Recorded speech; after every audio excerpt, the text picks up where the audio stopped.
Welcome to Ever Beyond, on Wolf Spirit Radio, Ever Beyond Radio, and Tir Nassau in Ireland. Be prepared to leave your belief systems behind as we go beyond teachers, beyond gurus, beyond duality, ever beyond, beyond.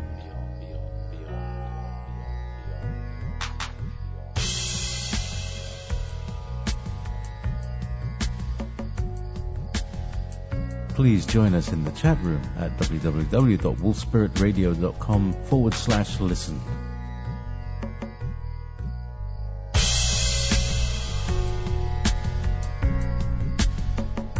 You're listening to Wolf Spirit Radio. Is the 27th of March 2016. Here we are, after all this time. I've been playing some ancient recordings this afternoon, going all the way back to 2012 and 29, and it's been fascinating to hear how everybody's story. I mean, basically, I played, an interview with you, James, and an interview with Simon, and an interview with Alex, and an interview with Tolek, and it's fascinating to see how, consistently you guys have all been all solid there down the line. So, welcome to the Nexus. We're here at the point I think we've all been talking about, and I thought it would be the most appropriate thing to kind of gather you guys together and just literally step back and allow you to talk with each other, which is something that nobody else has ever let you do. So, I first of all would like to, round the clock here, Jim Nichols, fellow student of Aldebaran, ET UFO artist. You'll have seen his work all over the web. Simon Parks, representing the progressive mantids and reptilians, also accompanied in his home by Win Keach, who's an inventor extraordinaire, and more than one thing in your life will have been affected by Win's inventions. We have Tolek, representing. Oh God, hang on a second. It's like people are calling in. You're not going to call in. Nobody's calling in. Okay. Representing Dakota of Tegeta, and we have Alex Collier representing Zenate of Andromeda. So, how do we start?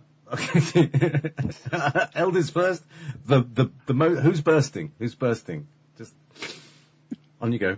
Well, we're all here. That's a great start. Good one. Yeah. So, shall we do a round first, and just a brief hi, I'm such and such, and this is where I come in, and JP was completely wrong about what he said about me. The thing. So, let's start with Simon and Win in that case, and see how we get going. All right. Well, I'll kick off then, JP. So, I have no problem with progressive mantids, but I've yet to meet a reptilian that was progressive. Well said. Yeah. I'm holding out hope. Yeah. It's amazing, really, that, most of my parts are fourth dimensional, and yet my good friend here, who will obviously have a chat in a minute, Win Keach, and Alex, have strong connections with the fifth. And yet my energy frequency or my belief systems are very much aligned there, because it's about humanity breaking free. It's about humanity overcoming the problems, and many of these problems have been forced on humanity from the fourth dimension. So it's a great opportunity for me. I've got somebody from the fifth dimension sitting to the right-hand side of me, and I've got Alex Collier over there. So I'm feeling a bit squashed, as it were, but I'm delighted to be here. Thank you, JP, for organising it, and I'm looking forward to this evening. Win? Yes, it's reptilian sandwich time, Simon. Some people may know Rare, about that. rare, medium, or medium well? I think he's definitely on the rare end, I suspect. It's a very rare character. Yeah, as you probably know, I've a very varied life. I've innovated a lot of things. I stopped everybody getting biometric implants by inventing the pin parts that go on all the credit and debit cards in the world. This is one that most people know me for. A lot of people also know me for my research in UFOs and crop circles over the years, and generally just pursuing the human periphery of reality here, and just prodding it and poking it just to see where it gives. So it's very interesting how it all comes full circle. It's been a long journey for me, and along that route I found out that I had some pretty heavy karma from my last life, which was a long, long time ago. And this is why I'm here, with a lot of other people from that time, to work out that karma and help humanity move forwards. And that's why I'm driven to innovation, and that's why I'm driven to innovate for the better of people. And I think it bodes well that I've developed such a good friend in Simon. As 100 million years ago or so, I think we'd be beating each other to death with a stick somewhere. But now we're actually working together to move forwards and raise everybody's consciousness. So I think this is a very important time. Okay, great. Thanks. Okay, did you say something? No. Anybody? No? Alex, would you like to come in next? Sure. It's actually quite a treat for me to be on the radio with the four of you. I assume Jim is listening. So actually the five of you, including JP. And my soul journey started just over 62,000 years ago when I came in here to set up an outpost and got in the middle of a war and got snuffed. So I've been here since.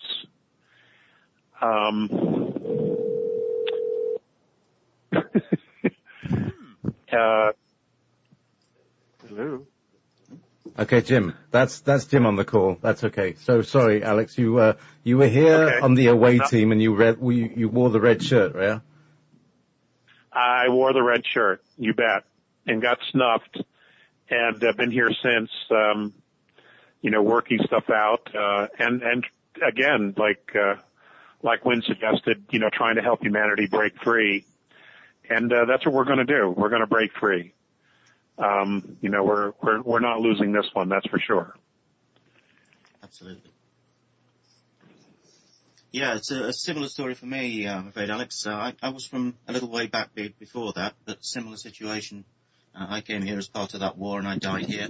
And I've been trapped here ever since. And for some reason, I'm back here now. And that reason is we're at a crossroads for humanity, and we have to see it take the right route. Well, Wynn, I think next time they sign us up, I think we don't do any drinking, and we read the fine print. Before we sign on the dotted lines. Yeah. I'm also worried about the liability for the damage we caused. It was an interesting karma, though. I mean, I came into this life, and halfway through I realized I had the karma from the past life, which was tremendous. And you think, how can I work that out in this lifetime? It's just not possible. But then you realize when you basically understand more and you learn more about the event, you realize that event in itself triggered, stimulated intelligent life in this system. So actually a lot of the karma was already balanced, but nonetheless there is an obligation from that time to see humanity through, and I think that's why we're all here. Well, sometimes sometimes the pigeon, the view becomes so small that we don't see the bigger picture, and in the end, when we see the big picture, we realize that there was a plan all along. We just didn't know it. We were the last to know. Oh, absolutely. And that's the subconscious driver I'd had to go on this journey to find out as much as I could. Somewhere in the back of my mind I knew this when I started, but it took 30 years of searching to find the answers to the questions. And then when you find them, they aren't really what you want to find. But nonetheless, those are the answers. So, yeah. There you go. So, Tolik, you're up. Hi, buddy. I'll chime in on this theme. This seems to be a very interesting time in my life. I am spending a lot of time with Mom. She's 85. Dad passed a few years ago. And at 85, I'm sometimes spending time with a woman, my mother, who today is sometimes 6 years old, sometimes 8 years old, sometimes 12 years old, sometimes 72 or 74. I never know which person I'm going to get. And the stories that she tells, she'll start a story with a certain set of people that begin in like 1944, and she'll mix it with some people she knew from 1965, and then she'll bring it into the present with some people she knew in 1990 something or other. And she thinks she's telling all the same story. What I've learned in this process is that for me, I had to get beyond the emotional state of patience into a state of acceptance. Because if I were trying to be patient all the time, it would never work. Because I'm having certainly a challenging time dealing with somebody who is not in her body that much anymore. She's getting ready to leave. For anybody that's done this in terms of doing some caregiving for an aging parent, it's a very interesting scenario. I'd like to tie into something that JP said early on when you JP said, and Simon Parks with progressive mantids and reptilians. I'd like to address the reptilian part, and it has to do with a story that Jim Nichols and I personally were involved in. And Jim, if you're there, kind of chime in as I start to tell this story. But it was about, I want to say, November of 2011, and we decided to go to a higher consciousness discussion in on the eastern side of Tucson, and I think it was Wilmot Library. And there was a couple, a young woman in her mid-30s, and her partner, her boyfriend, and I would say he was in his late 30s. An oval in this room of about 30 some odd people. And as Jim and I walked in, we sat down at, if you will, one side of the oval, set up of chairs. And I looked up, and there was this man who, and this happened to be this woman's partner. He had kind of like definitive ridge lines on his forehead, both left and right, somewhat protruding eyebrows, distinct enough that it was noticeable, had a mesomorph kind of build. And she introduced herself, the host, and we introduced ourselves as each person was making the rounds around the room, and it got to me. And before I introduced myself, this gentleman spoke up, and he said, I've been hearing all of you talk about your experiences in the higher realms and the higher dimensions, helping people evolve, helping them to release the things they've come here to with this planet. And he said, all of you people are talking about predominantly things going on in the fourth and the fifth and maybe a little higher. And he said, I am down here in the muck, in the trenches, dealing with what you might consider to be the second dimension. And all of my clients, private clients, are corporate heads of state, people, men of great power who I won't name. And they're all either reptilian influenced or have a reptilian core essence.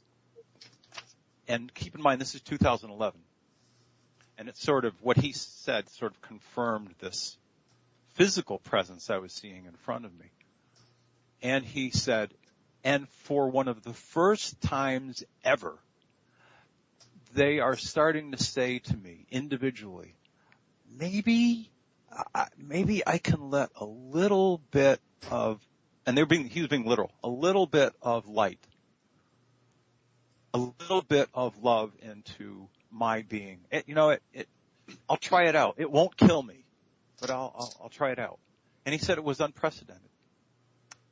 And that was 2011, when supposedly some of the first higher dimensional energies, if you will, in space were starting to affect our solar system and our planet. So I tell the story because maybe there is some change, albeit really slow, going on with a race of people heretofore who've been really aggressive, manipulative, abusive, of certainly Earth humans and many other human souls. But I was blown away by what I heard, and I thanked him for speaking up and for telling his story. Certainly, anybody that wants to comment, feel free. But I looked at Jim and I went, "Wow." Yes. You went, "Wow, huh?" Yeah, Hey, I buddy. did. Hey, I'm sorry to drag in kind of late here. I'm having serious audio problems. Can you hear me okay? Yeah, fine. yeah. So, Jim, Okay. you remember that experience? Yes, I do. It was interesting. Yeah, very strange. Anyway, who all, are we all online here? Is the whole group gathered here? Yes. Hello, Jim. Simon here. Is this Simon Parks? Yes, hello, Jim. Nice to hear from you. Delightful to hear from you, Sam. I apologize for this snafu here, but glad we're all on the roundtable. Yeah, Winkeach here. I'm here with Simon in England. Collier, are you there? Yes, sir. I'm in Colorado. Hi, Alex. Remember, it's been a while since we've seen each other, huh? Jim, the last time I saw you, we were sitting around a table with Wendell Stevens having a chat. Yeah. Those are the good old days. Huh? And I'm sorry that you lost such a great friend. Yeah, me too. Thank you. Yeah, if I can add a little to what Tolek has just said. Quite interestingly, quite a lot of people know me for my work with crop circles, and that was over a period of 15 years. And some very strange things happened on that journey. First thing is, I invented the PIN processes that are on all your credit and debit cards and certain computer authentications.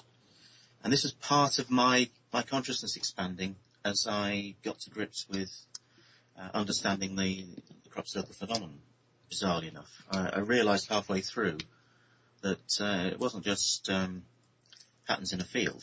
It was actually consciousness trying to connect with other consciousness, i.e. myself, but to agree a common security exchange, a credential. It was actually a convergence process, and exactly the same sort of process that I was working with daily on PIN authentication. So very, very interesting. For me, the convergence occurred in July 2007, and I was given a visual symbol to carry. The process is very similar to what's called Diffie-Hellman key exchange, where you start with two keys, or in this case, two consciousness frequencies, and there's a challenge response in an environment that is a converging mathematical function. So each time you go through an iteration of the function, you get closer to converting the credential you both hold to being the same credential. And it's measured by the difference between the two credentials. So this is why the phenomenon, for instance, would create something relatively simple. You would understand it. It would create something more complex. You would understand that. And this process carried on until there was a synchronization. So neither of you are where you started, but at that point you are at the same frequency of consciousness. And I was given the credential. And in 2010, in July, this is where it's pertinent to Tolek's monologue there, is that that credential, I was given to present it to allow connection back to the UK energy grid, the ley line system, what's called the Grand Cross convergence. And this is, as far as I can tell, the point where the overtone consciousness frequency entered the world energy grid. And it's from that point that, yes, I started to see people starting to move in two directions in consciousness. The negative people generally became more negative, and the positive people generally became more positive. And what I was shown in confirmation when that process occurred was one final real crop circle, which represented the Earth and a gradation of consciousness grids moving forwards, which showed that there is a frequency doubling of consciousness at each step from this point forwards. And that is in circulation now as energy from galactic center coming to the planet in the ley line system. And this is why you see all this disturbance with atmospheric spraying. You see the fracking to try and disturb the energy systems and water systems underneath the ground. This is the negative factions frantically trying to disrupt this consciousness acceleration which is rippling around the planet now. So I just thought I'd throw that in. Anybody have any say on that? Is this anybody else's experience? I shouldn't think so, Win. Okay. I know I've had some strange experiences. It's one of them. So, yes, the way it was left with me at the end of that was that basically at a consciousness level, the ingredients are required for mankind to move forwards are now there. They're here on the planet.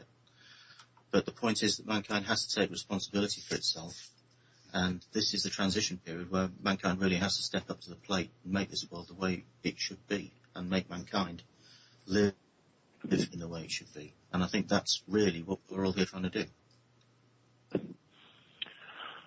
Yes, I agree. It's a point where humanity is now in a place where they spiritually have to mature, and along with that, or one of the most integral parts of spiritual maturity is having the vision of who you want to be.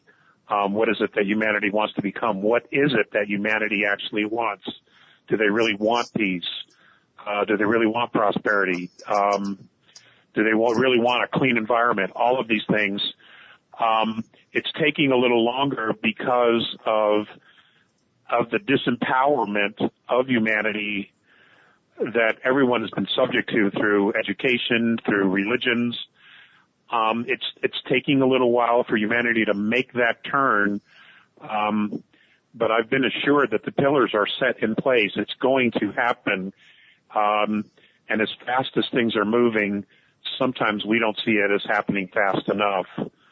But it is occurring, and we're getting lots and lots of help. So it's encouraging. The evolvement of the consciousness of this planet and all the races and all the different DNA components that are here mixed in with humanity that's off-world, it's going to make a profound change in our galaxy. And most folks just haven't got a clue as to what that even looks like. But it's encouraging, and it's an exciting time, and I can't wait, frankly. I can't wait. Yeah, me neither. I think you're absolutely right. I see there's two fundamental issues.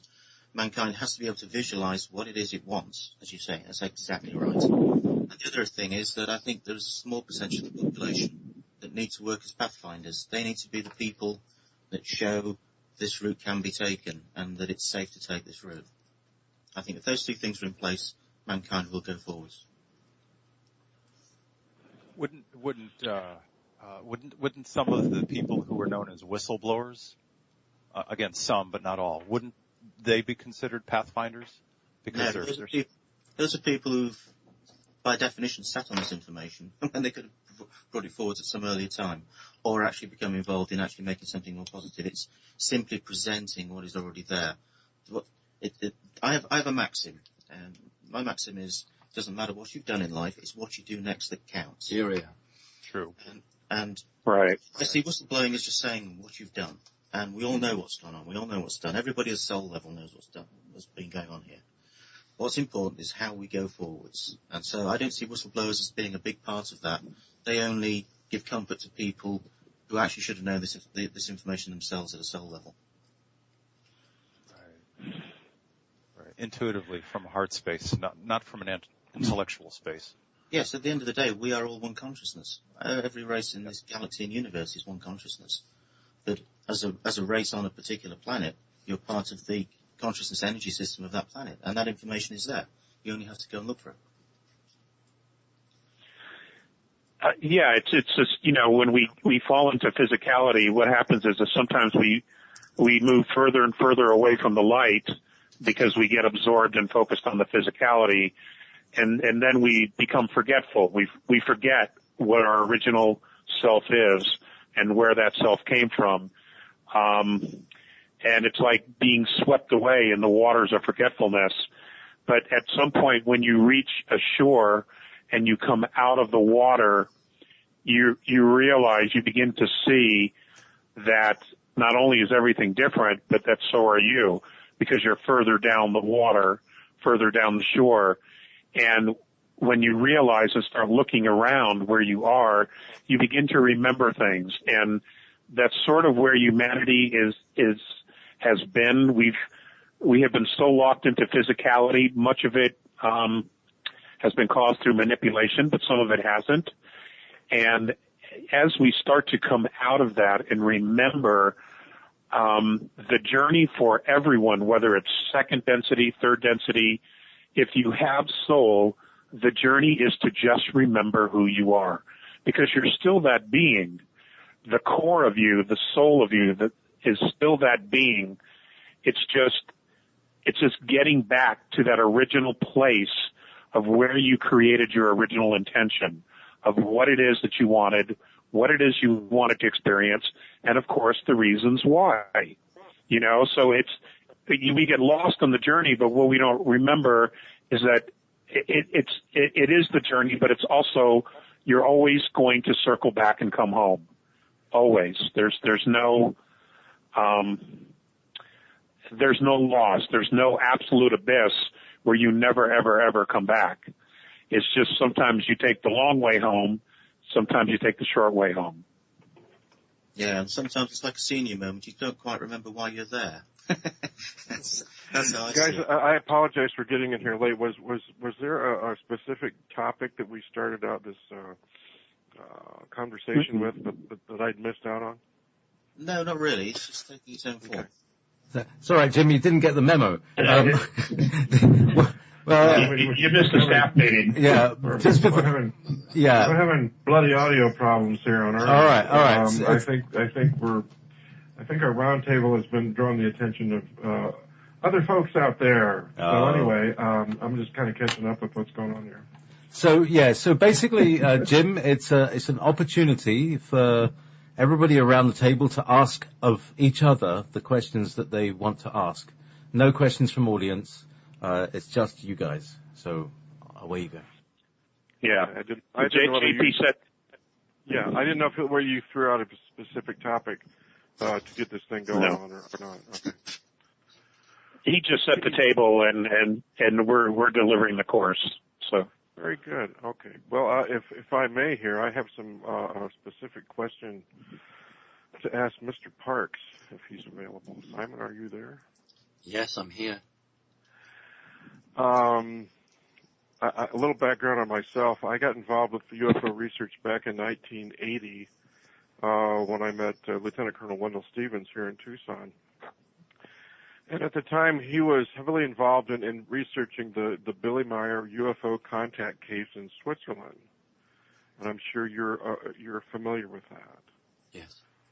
And I noticed I've been enjoying your commentary since you had your interview with Kerry Cassidy back on Project Camelot. Thank you. And been profoundly impressed by your insights and what you've had to share. And you speak very generally, with very general knowledge about the Pleiadians. And I think the Pleiadians themselves have become fairly well known, since the Billy Meyer contact case back in 1980. And although over the years Billy Meyer and that whole case has been dismissed as poppycock and fake and a complete hoax, what interests me is that your description of the Pleiadians is virtually identical to the Pleiadians that are described in Billy Meyer's contact notes. And I was wondering if you had any specific thoughts about that case that you could share with us today. Well, I've not seen the notes, but it's very funny.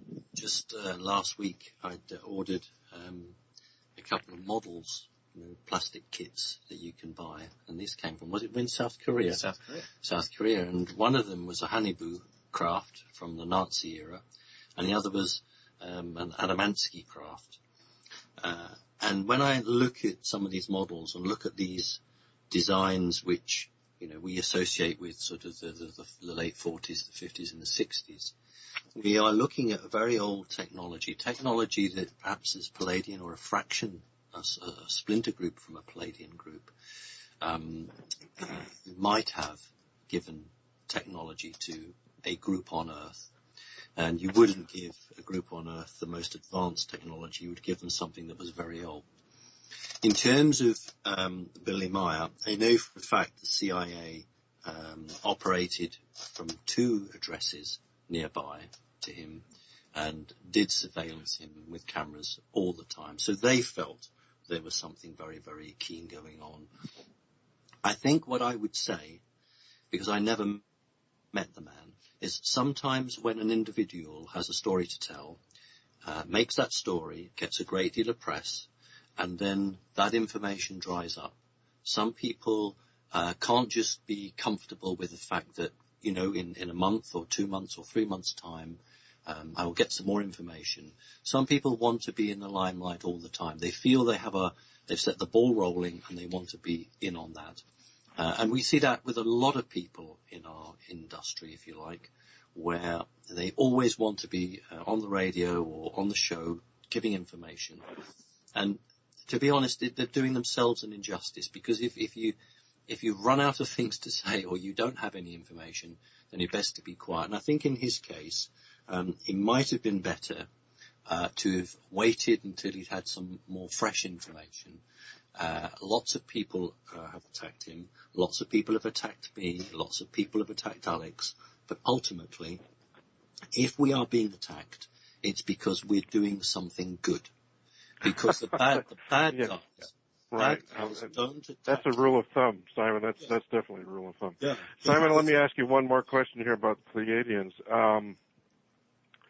With that in mind, and more recently, an expert, a gentleman called Michael Horn, has come forward, who claims to be the spokesman for the FIGU, or the Billy Meyer Group, in Switzerland. And he claims that they really are not Pleiadians. They're called Plejarans. And they come from a different star system altogether, another dimension altogether. And yet what is confusing is that they still refer to the stars in the Plejaran system with the same names that we are familiar with the Pleiadian stars in the system that's in our galaxy, such as Taygeta and Alcyone, etc. This seems very confusing, and I noticed that you never refer to Pleiadians as Plejarans. And I was wondering if maybe you could give some clarity on this as well. Well, I use the term Pleiadians because when I'm speaking to an audience, I can't just assume that I'm speaking to people who have a great deal of knowledge. Many of us are here to do a wake-up call, which means that we have to use appropriate language, we have to focus the mind, we have to ensure that people on this planet who have very short attention span, we're not just talking about the people who listen to this show, the people who listen to this show are all switched on, but when it goes on to YouTube, I'm hoping that we're going to be able to capture a number of people who are just new to the subject or just tuning in. Exactly. And so I've always tried to aim my language so that it was easily understood, and you know, could sow a seed and get on with it. The Pleiadian group are very ancient and are fractured into a wide range of groups. Some of them are hybridized, but many of them are very old and run their own systems, if you like. So they will use terms and information. Remember, we've got time travel as well. This is something that I don't really talk about greatly because it takes people off the theme or the message that I'm trying to get. But we don't see time in a line. We see it in a secular or a circular movement. And it is possible for entities or beings to use phrases that we are familiar with in this timeline, but also to use phraseology from different timelines. So we shouldn't get hung up on that. Look at these beings and ask yourself, are they talking sense? Are they doing anything or saying anything that is negative to humanity?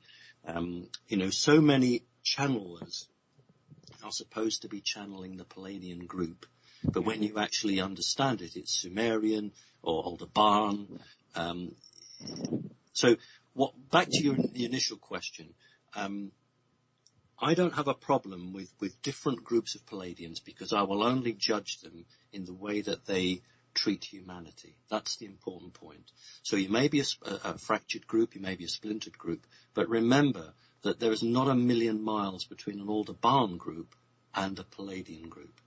And that's something that would really upset a lot of people in the New Age, if we went to a general conference or a symposium and I was to say, do you know what? Some of the Aldebarans can trace a direct line to the Palladians. Half the audience would walk out because it isn't a message they're prepared to hear. So what we have to try and do is tell them the truth, but do it in a supportive way, because we don't want to lose people. We want to educate them. So I hope that's I agree with that, and that's why it struck me that this quibbling over Pleiadians and Pleiadians seems to just muddy the waters and make it needlessly confusing, when we already have kind of a good handle on what our perception of Pleiadians really is. Can I just add that I think you'll find that the Billy Meyer case, it was almost certainly Aldebaran influences working through the Nazis and the Thule Society that were actually using the Palladian archetype as the format to present it to Billy Myers. Could you review that one more time? Are you saying that the Billy Meyer case was actually German, Nazi? Well, if you look at the picture he has of Samyaza, for instance, exactly, you'll find that is the Thule Society channel of Mariosevich. So the photographs are identical. So there is definitely a Nazi link to it. And the area that he was in Switzerland was also an area at the end of the war that a lot of the Nazi technologies fled to. You have things like the Methner commune in that area, which has the Test Vatican machine. And you find that technology comes from people who are working on those kind of projects, fleeing from Germany into neutral Switzerland. So it was. Well, then that brings up the question of what is there a Pleiadian/Nazi connection here? Is it Nazis masquerading as Pleiadians, or is it Pleiadians and Nazis working together? You've got to define what density of link you're looking for. And just about every Northern European, certainly in England, Scandinavia, has genetic roots back to a Pleiadian DNA source. And not so much Nazi, but more the Vril Society, because they seem to be a little less hostile and aggressive. And it seems to me that the ladies of the Vril Society would have been very compatible with the Pleiadian. Of course they would. They would have the genetic predisposition to the channel. What I'm trying to say is there are a lot of races that pretend to be something that they aren't when they interact with humanity. And the Pleiadian form, certainly the human Pleiadian Nordic form, is a very widely understood archetype amongst humans. So it would make perfect sense for them to use that form to their advantage to present them. Exactly. And it's one of the reasons when you first asked me the question and I talked about the models that I bought, I was trying to say that these models are very, very early craft, which have a very strong connection to Palladian line, but also to other lines. And so those early alien craft actually show a history that goes back. And you know, when I look and think about the power plant of those craft, they're incredibly primitive from an alien standpoint. And you can see the linkage coming in from Nazi Germany. That's very clear. So whoever was working with those key people in the 50s and 60s had a very strong German connection, whoever they might have been. Exactly. Well, that's interesting because Billy Meyer claims to have had contact with a lady from the Pleiades called Samyazi, but she spoke fluent Austrian German, and she was very knowledgeable about the German saucer projects during World War II. No, absolutely, that's why she was part of that system going on of development in Germany. She was one of the channelers that actually brought the information that allowed the German technologists to develop the replica vehicles. Well, very interesting. Thank you. Yeah, I have to say, Jim and I have discussed this on a previous show, and it's completely concurrent with what you guys are talking about just now. So that's fantastic. Well, this is the whole thing. This is one of the most confusing aspects of the whole Billy Meyer UFO case is that, well, are we looking at flying saucers from the Pleiades, or actually are we showing updated versions of the old Nazi honeydews? And it's like, okay, we can pretty well confirm that, yes, he did actually photograph large objects, unidentified objects, at some distance from the camera, but there was no way to prove whether they were Pleiadian or German or whatever. Indeed, Yeah. and now we've been learning about the fact that they have been making these things and that they were well in production by the time that Billy Meyer got to see them, and that the whole thing could be what we now call a false flag. And Exactly. I've often, if we expand our consciousness to think that the universe works just like it does here on Earth, but kind of on a larger scale, that there are larger scale false flag operations that have happened in the past, and that certain people have been blamed. And I have the feeling that the whole Maldek incident was like a kind of 9/11, to lay blame on the Pleiadians, because everybody hates the Pleiadians in this solar system, apparently, from what I hear. So, any comments on that, gentlemen? Anybody got any intel on that whole thing? Yes. You know I do. Yeah. Okay, Win. I'll weigh in also, but go ahead. Yeah, that was the point I died. So yes, I remember that quite well. And no, it was a full-on war between reptilian forces and Pleiadian Lyran forces, and also forces from Canis. It was a real mess. It was a desperate do or die. The mission I was on was a suicide mission, and I duly died doing it. And what a lot of people don't understand is it wasn't just the reptilians and the spirituality and the turf war that stretched across the whole galaxy with that conflict for eons. It wasn't that was the absolute cruncher for that interdiction. It was the AI systems that the reptilians brought with them into this system. That's why it was on a genocide level, in fact a planet-side level of attack. It was the only way to stop the advance of the AI system beyond the bounds of this demarcation point. If that's of any help to anybody. Well, now you brought the AI into it now. Well, I'm afraid they brought it. Your lot brought it along with them. They My lot. Yeah, they transhumanized themselves with it. That truce didn't last long, did it? I mean, it was actually, people only focused on the attack on Maldek. It was actually a two-pronged attack. What actually happened is a series of very large ships carrying and deploying troop ships actually travelled interdimensionally, appeared, slowed down, deployed the ships, and two waves attacked. One attacked Mars, one attacked Maldek. I was on the Mars attack. I was on one of two ships that their job was to detonate in the northern hemisphere, in the atmosphere, to cause a massive EMP pulse to disrupt the AI command and control system on Mars that was defending Maldek, where the main colony was. And the other ships, their job was to penetrate the crust and destroy Maldek. Because all the ships were actually the same, the actual detonation on Mars was larger than was necessary, and it caused an awful lot of collateral damage. And Alex will, I'm sure, will chip in. This is one of the reasons the Andromedans have some reservations about Pleiadians from the past. You're too violent, you are. Well, people think of, it's an unpopular thing, but people think of Pleiadians as being just love and light. But at that time, it was a bitter fight, and there really wasn't much to tell between the reptilians and the Pleiadians as to how bitter a fight that was and how total that war was. And it's only afterwards that this solar system and a big part of this galaxy actually stabilized. This solar system was left in turmoil. The debris from that incident destroyed the dinosaurs 65 million years ago. Well, look where the oceans came from, yeah. Well, some of the oceans on Earth came from, also some of the transpermia DNA to this planet.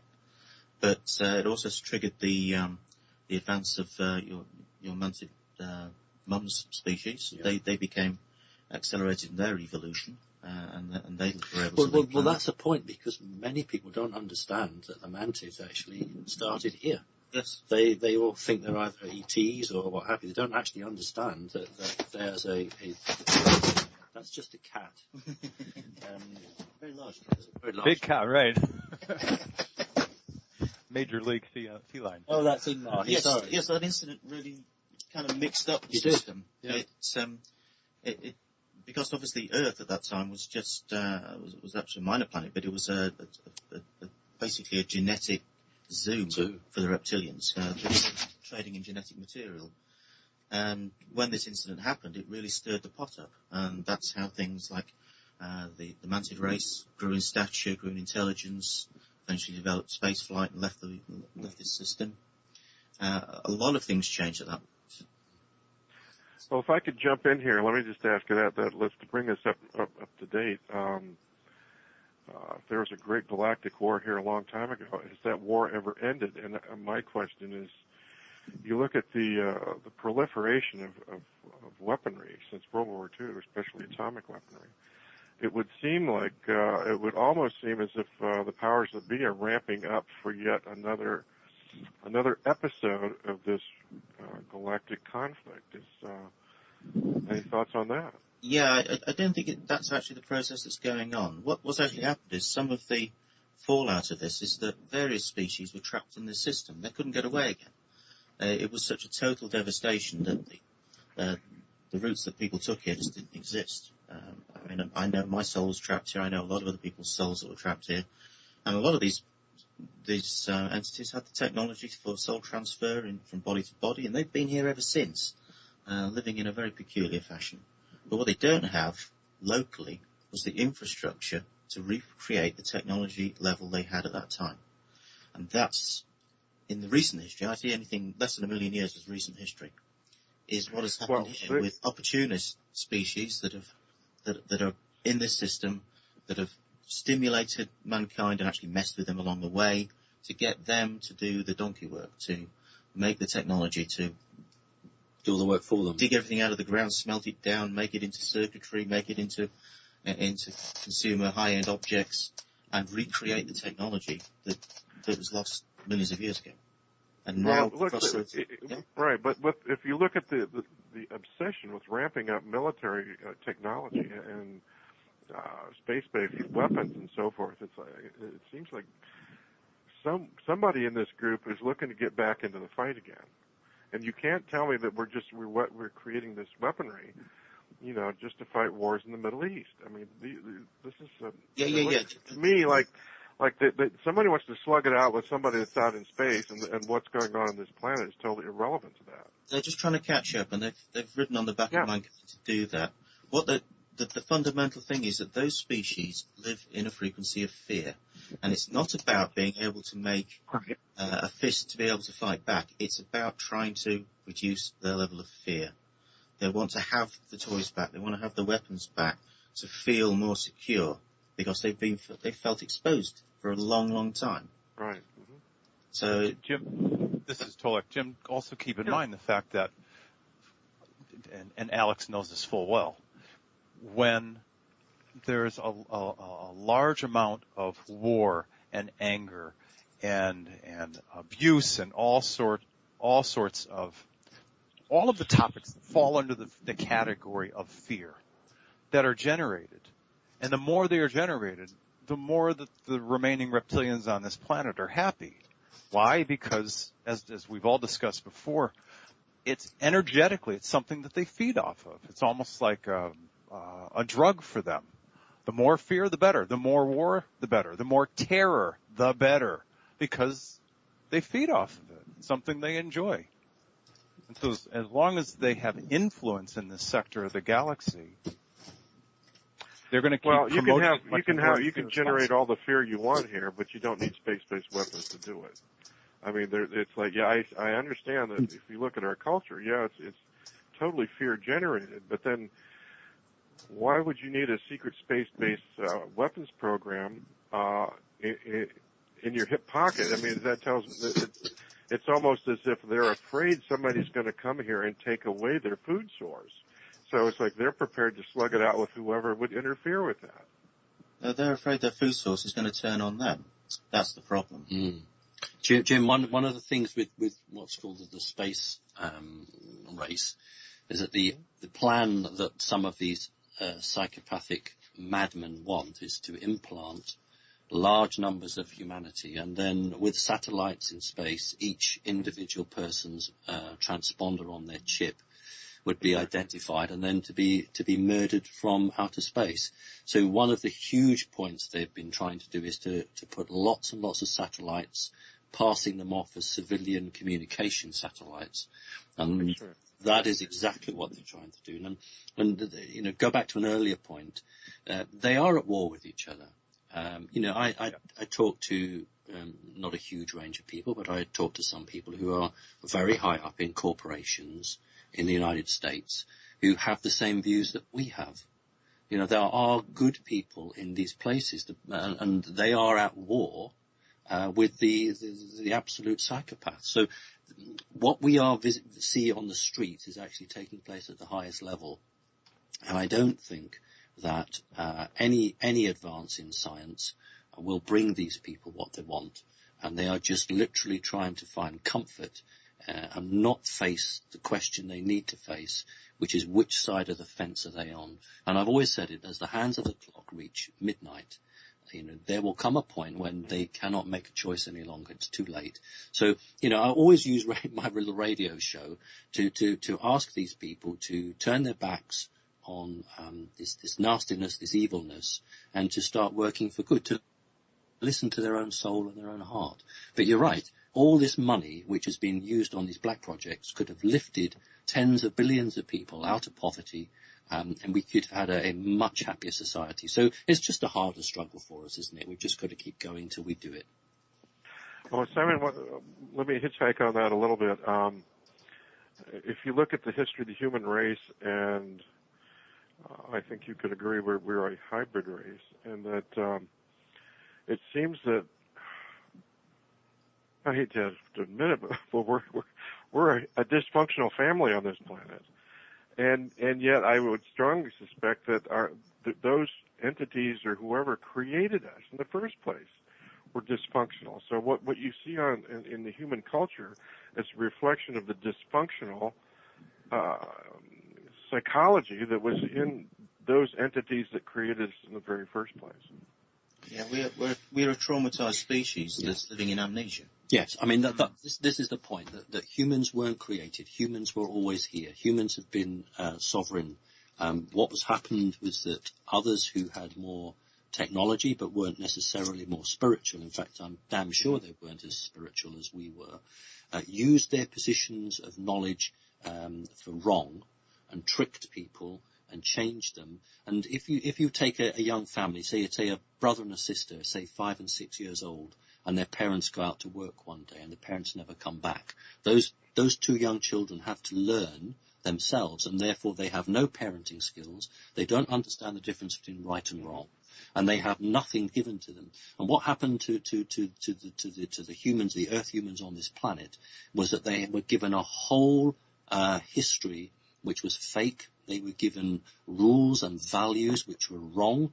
And until people can actually look inside themselves and begin to question and check and understand how they've been tricked. And I say to people, humans aren't stupid, they're just naive, because they are so good that they can't believe that the people they've elected would actually do any harm to them. They can't accept that because generally they wouldn't do that. So why would these people who are better than me, because, hey, I elected them and they must know more than me?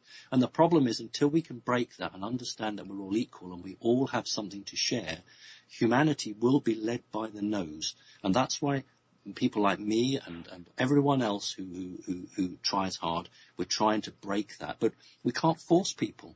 We can't say you have to. We have to just keep trying and putting it forward. So what I'm saying, I think, is that I don't lose patience with people because I understand that they haven't got the full truth. And that's, I think, where we are. We're trying to get people to be on a balanced playing field. Are we going to get that balance? You think within the next year or two? I know you've spoken on occasion that we're really at a nexus point here. Right. Well, we're behind schedule. What happened? We were doing really well. I know Wynne would agree on this. We were doing really, really well in terms of advancing, and then some. I don't know if it was reptilian or it was demonic or what it was, but there was a blast of energy that was put onto the planet, and it literally held things up. And now we're using an American term, we're trying to walk through molasses. So there was a stalemate, as we'd say in this country. And I think that things are swinging back, and we know when things are swinging back in a positive sense because the evil guys get more desperate. And back in the fall, I'm very good with my American terms, aren't I? Yes. Back in the autumn, as we say in Britain, and the fall, as you guys say, I predicted that the next false flag would be Belgium.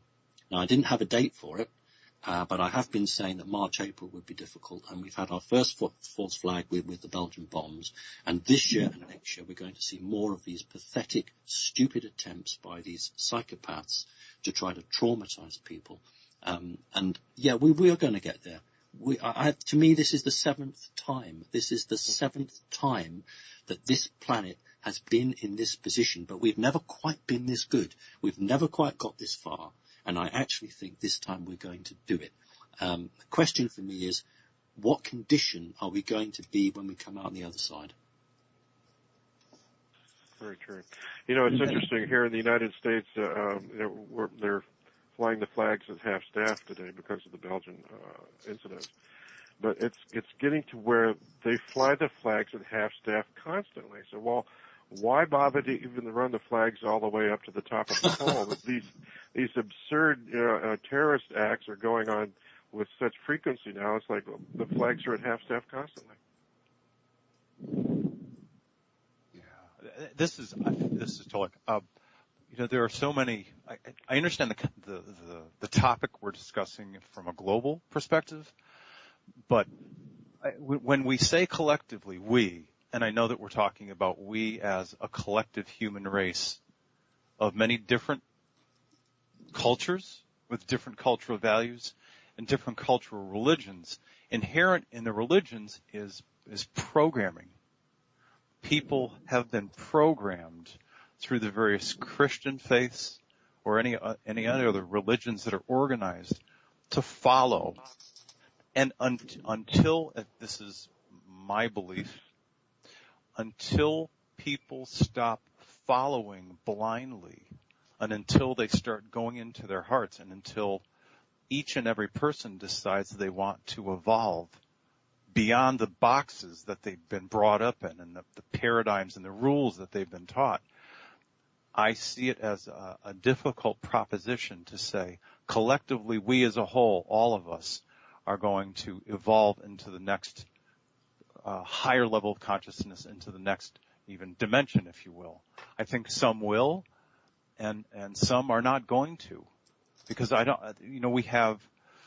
we still have a lot of, this is only my opinion, but we still have a lot of very immature adults on this planet from a spiritual perspective, from an emotional perspective, that haven't begun to ask some deep questions yet. And I want to throw that out to everybody else, but that's just, the collective we is, there's a lot of different we's in here. And I just don't think that the totality of the human race is going to evolve. I think some will and some won't. Just my humble opinion. Yeah, well, if I can step in and say something, Kolek, you're right. Not everybody is going to, and not everybody was meant to. Listen, the regressives that have been building these weapons, they have been put on notice. And it began several years ago when our space fleet was contacted by star groups from the future. And they enlightened them as to where this is going and what happens. They went back and they basically delivered a message. And this is why you're seeing a full ramp up, to go back to Jim Nichols' question. Yes, Jim, they are ramping up because they know that what's going to happen is that a force is going to somehow, some way, and is intervening to free humanity from this group, because this group simply refuses to change its mask. They simply refuse to let go of their fear. They simply refuse to integrate themselves with the rest of the galaxy, they just simply won't make a change. And in the future, they literally their actions now become a threat, a serious threat to the entire galaxy. That is not going to happen. They are not going to be allowed to do this. So they are cornered, and they know it. Now, the things that are happening here are multidimensional. Okay? There is no way they can stop this. And it's going to happen, but again, ultimately, because each individual has to make the choice themselves to either go to the light or not, or to be confused or not, then that's a choice they're going to have to make. In the end, however, it's going to be extremely positive. Humanity is going to come out on the other end of this, and it's going to be an incredibly positive experience, not to mention self-empowering. But the learning curve here is going to be dramatic, and it's going to be wicked fast, because people are going to have to wake up really quick, and those who are willing and open, they will in fact get this education. They will realize their full potential. They will understand what in fact has been going on.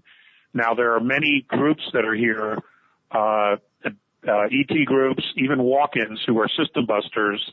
I believe that's the term that was used years ago, that are here doing the work. So this is coming at them in a multiple way, and they simply cannot deal with it. They're doing what they've always known to do, and that is to create fear and build weapons. Right. But their day is done.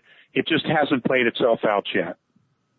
And at this moment, I'm so glad you brought that up, because what it points out is that it's not so much that they become a threat, the powers that be are a threat to this planet, that they become a threat to off-world planets, off-world civilizations. And it's like, well, it's like the Cuban Missile Crisis. Do we just sit back and let the Russians build all the nuclear weapons they want in Cuba and let them do their thing, or we step up to the plate and say, no, enough is enough is enough. Gentlemen, you will not be allowed to proliferate your weaponry all over the universe and unleash your AI robots out into space. This has got to stop now.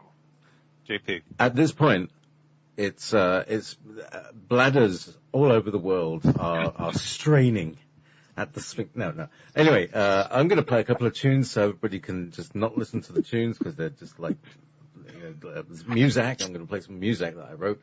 And then you can go and make tea and coffee and just kind of relax everything about yourself, and come back for the next hour of this amazing conversation. Thank you very much. I'm talking with Simon Parkes, Alex Collier, Win Keach, Jim Nichols, and Tolek, in no particular order. This is Sagittarius B.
You're listening to Wolf Spirit Radio.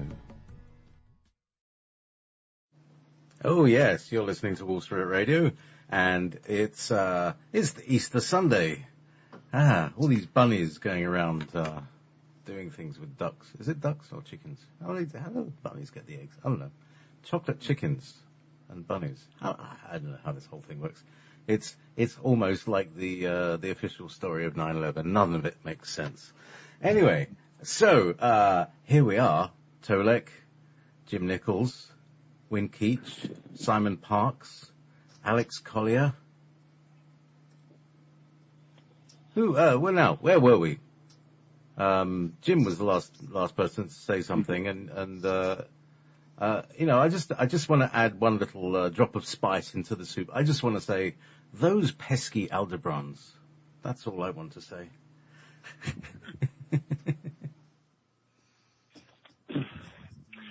If I can add something. Please. Finish. Okay.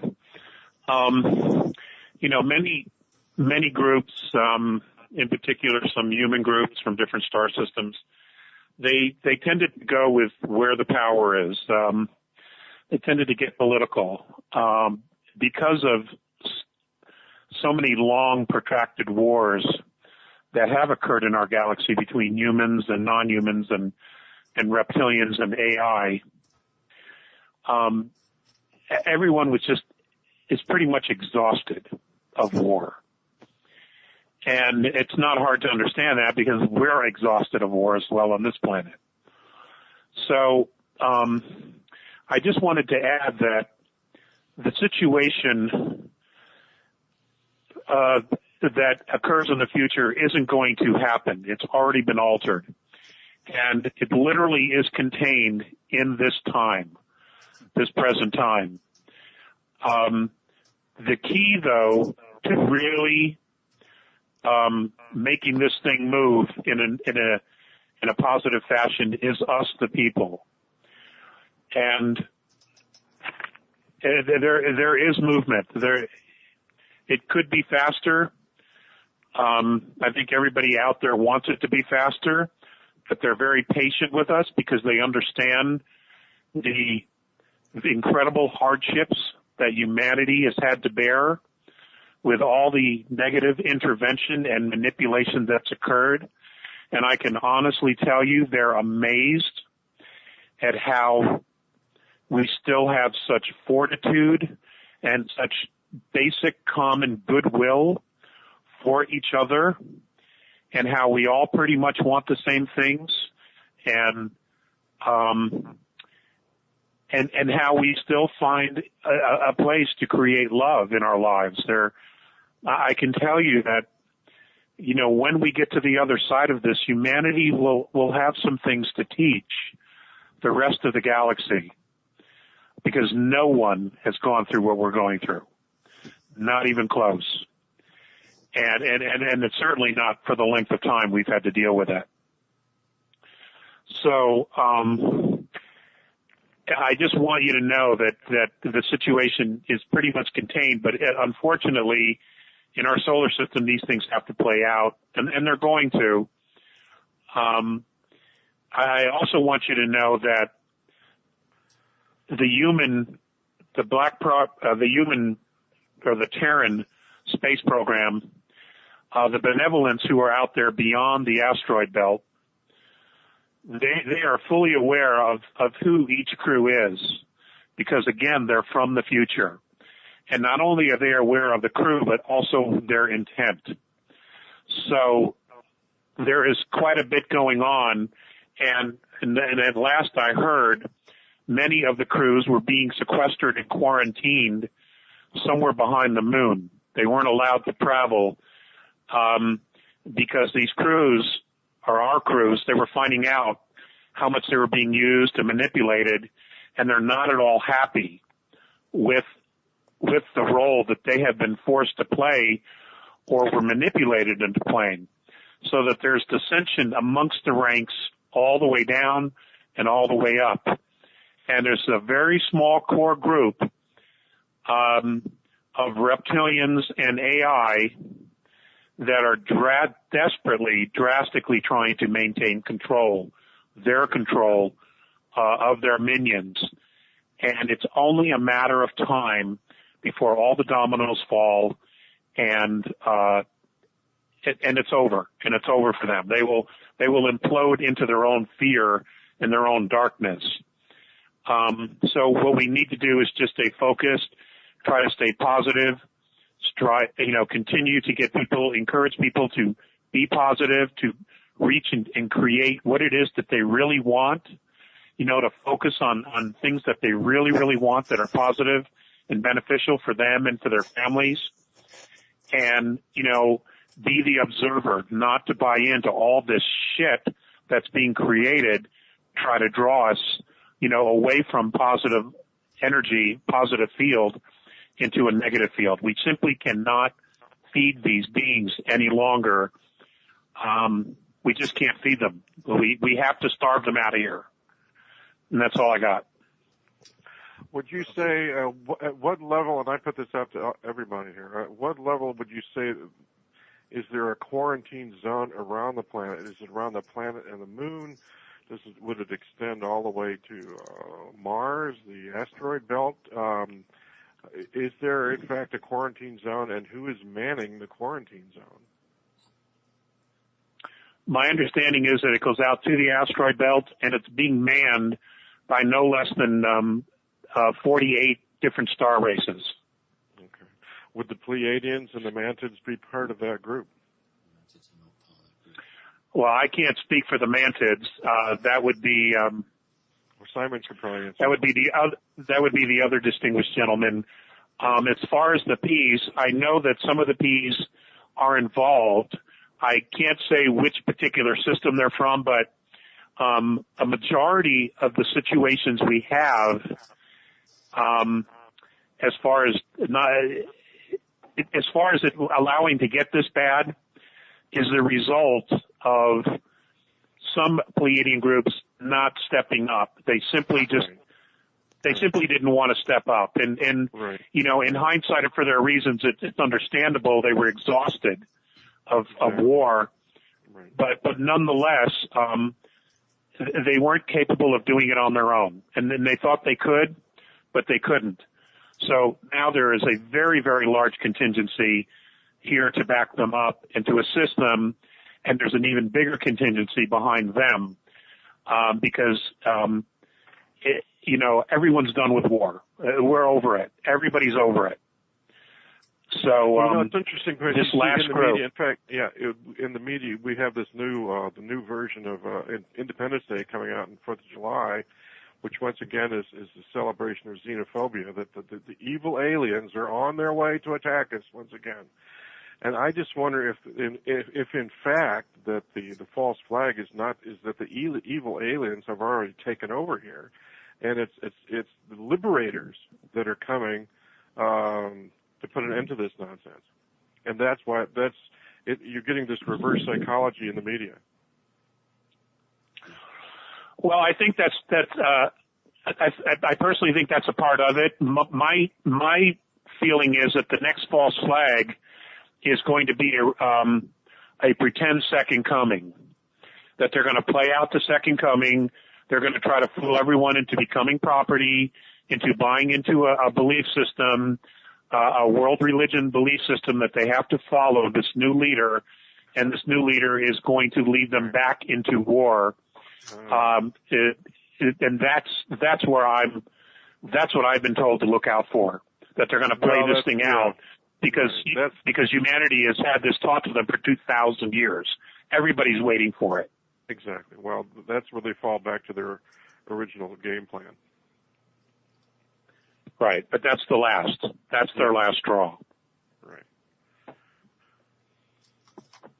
I think what strikes me there, and I absolutely agree with everything that Alex has said, I would just add that what is unique here is that for the first time, many, many different races actually decided to work together. Until that point, there had been a number of races which had been involved on Earth trying to redress the balance. And then it got to the point where they realized that if that cancer wasn't stopped here, it would just spread everywhere. And so a number of separate councils were formed, which went right across groups, as long as there was humanity in their genetics. And they all decided that they would work together, by and large, to bring this about. Now, they had to do it because what they were facing was an adversary who didn't play by any rules at all. And individually, they were hard-pressed to overcome what was here. But by joining together, and they are above, many of these races are above the sixth dimension. Some of these races are quite high, offering energy technology and allowing things to occur which are not in the physical sense. And then you've got your fifth and your sixth dimensions who are very much in the physical sense. And it's that which I think was the most heartening, to see all of the different groups who can all trace some connection to humanity here on the planet, all have some responsibility, all have some understanding, and decided to put aside their individual concerns or their individual we don't get involved and have worked together. And that, I think, is wonderful. And when that happened, and it's very recent, actually, as time goes, that was a big flag that was raised, so that the negative forces knew that now something greater than them was actually opposed to them. So no longer were they fractured, an individual being picked off. They were working as one. And that's when humanity, I think, took a great leap on this planet. So, I think we all agree, it sooner rather than later. I can't wait for it to come. It will be difficult, but we need to get through it. We need to do it. And the sooner we get into it, the sooner we can come out the other end. So, yeah, I think what Alex is saying is right there. And no longer now how people being careful, the gloves are off. And we've seen a lot of very, very interesting activity under the earth, on the surface of the earth, and above the earth as well. Well, now that you mentioned under the earth, there's a question I'd like to ask Simon. I don't know if you realize or you've heard that a recent posting on the internet claims that within the NASA or the NSA files that whistleblower Edward Snowden released, there is discussion that about the reality of inner Earth civilizations, that there are a more intelligent group of Homo sapiens that actually lives within the mantle of the Earth, not necessarily the center of the Earth, but intelligent species, intelligent civilizations that actually live and have lived for a long, long time within the mantle of the Earth. Would you care to comment on that, Simon? I'm happy to. There's more than one group. There is a native form of reptilian, for a start, that doesn't wish to really be involved with humanity, isn't aggressive unless it's bothered. Mm-hmm. There are a form of humanity that can trace its link back to Atlantis and Lemuria, who have taken themselves away. And you think about Admiral Byrd, who went and had a little look and ran away very quickly. Uh-huh. So there are groups. I mean, I have one very strong memory of. I'll just quickly split that. It's really lovely that Alex talks about Mane and Visayas, and these guys gave him their real names. But of course, my creatures come from the fourth dimension, and they don't give real names in the fourth dimension. And I got stuck with Mum and Dad. And when I visit Dad, I visited him once, what appeared to be in an underground chamber. It was almost like a fourth dimensional recreation. So in other words, he was incapable of living in the Earth's natural energy. They don't breathe oxygen for a start.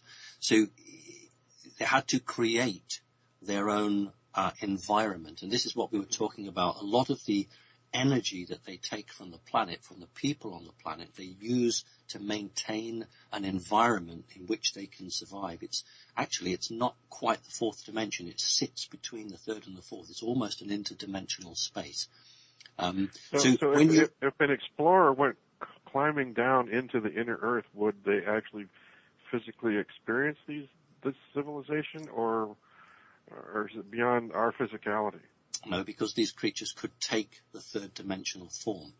So yes, you could be, and Alex will absolutely understand this, you could be walking down a corridor and then a reptilian, shall we say, type creature could emerge, and that reptilian creature already knows what the 7 or 8 guys in that corridor are thinking, what they're going to do, who's going to do it first, and it makes them very, very difficult characters to deal with. But to your answer to your question, yes, you would ultimately find ancient technology, but then you would find more advanced technology built on the back of that old technology. And Admiral Byrd was given, my understanding, he was given a demonstration. You don't want to start a war, and Alex says it, we're all sick of it. So Admiral Byrd was given a demonstration of their power, and so he just packed his bags and came home again. Well, it's very interesting because within the Snowden document, it stated that the president himself receives daily briefings about the activities of these underground civilizations. And also, it says they had contingency plans to detonate nuclear weapons in deep caverns to sting the enemy down there, as if it would discourage further attacks or further confrontations with this highly advanced technology, which sounds absolutely ludicrous to me that we would be so stupid as to attempt that. Well, all I can tell you is there's an exchange program that the American administration, regardless of which president is in power, that really doesn't have any bearing on it whatsoever. But there are individuals down there who can give reports and updates, and it's a diplomatic move. Exactly. And that's what's occurring. So the president, through the National Security Council, is just getting a watered-down version of what the NSA is actually getting itself. The council's only getting a small part of it. But it was part of a deal to keep the peace, because these underground locations were neither seen as threatening nor friendly. They were seen as neutral forces which could tip the balance if they threw their lot in with one side or the other. Exactly. So that's where we are with it. That's the way they portrayed themselves to Admiral Byrd. It's like we understand that you're playing with nuclear weapons at this point, but this is your issue. We're not going to step in one way or the other. If you want to destroy yourselves, that's your problem. Well, we're going to stay out of this. No, I don't think so, because the damage that would be caused on the surface of the planet would be so catastrophic that it would actually have an effect on anyone who couldn't contain themselves in an energy field underground. If you think about the future, one timeline future where the elite take themselves underground and get converted into small little greys, that's one of the issues that we have to be careful of, this penchant for rushing underground and protecting ourselves. I think basically what was said was the threat that could occur was so great that both sides were forced to come to a diplomatic view. I don't think anybody who is spiritually advanced would even want a nuclear war. It's only the psychopaths or the crazy people who think they can hide underground for 20 years and then come out and inherit the earth. I mean, it's just insane. Right. Well, the inner Earth people, as I understood, as I read the text, really sent Admiral Byrd back to Washington as an ambassador for them, to speak on their behalf and to try to encourage the administration in Washington to back off from the nuclear proliferation. Yeah, I would agree with that. I mean, you must understand that Admiral Byrd was chosen because he was a very calm, steady, solid person who, when confronted with something, quote, out of this world, wouldn't go to pieces. And they complimented him on that aspect of his character also. Right, that I didn't know. Yes. Okay. So it did buy the peace. They picked him specifically because of his character, so you'd be the best person, to speak as an ambassador for us on this.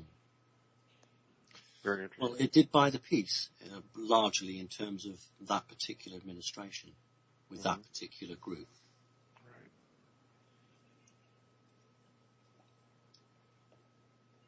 Thank you. It's a pleasure.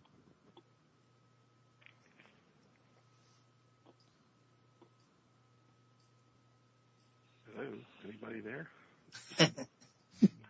A moment of pause. Interesting.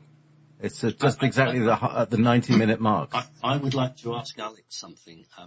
Alex, what information do you have about the old base on the Moon and Mars, Adam and Eve? Do you think there were any humans left after the attack? Well, I don't have anything new. The focus has not been on the outer planets at all, just our planet as of late. But I will tell you that there were some survivors, and they managed to pick up and continue on. And I know that there are treaties in place, and several groups are learning to live together. Preface that, learning to live together.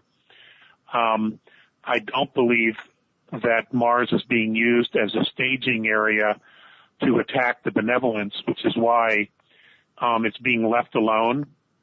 I think pretty much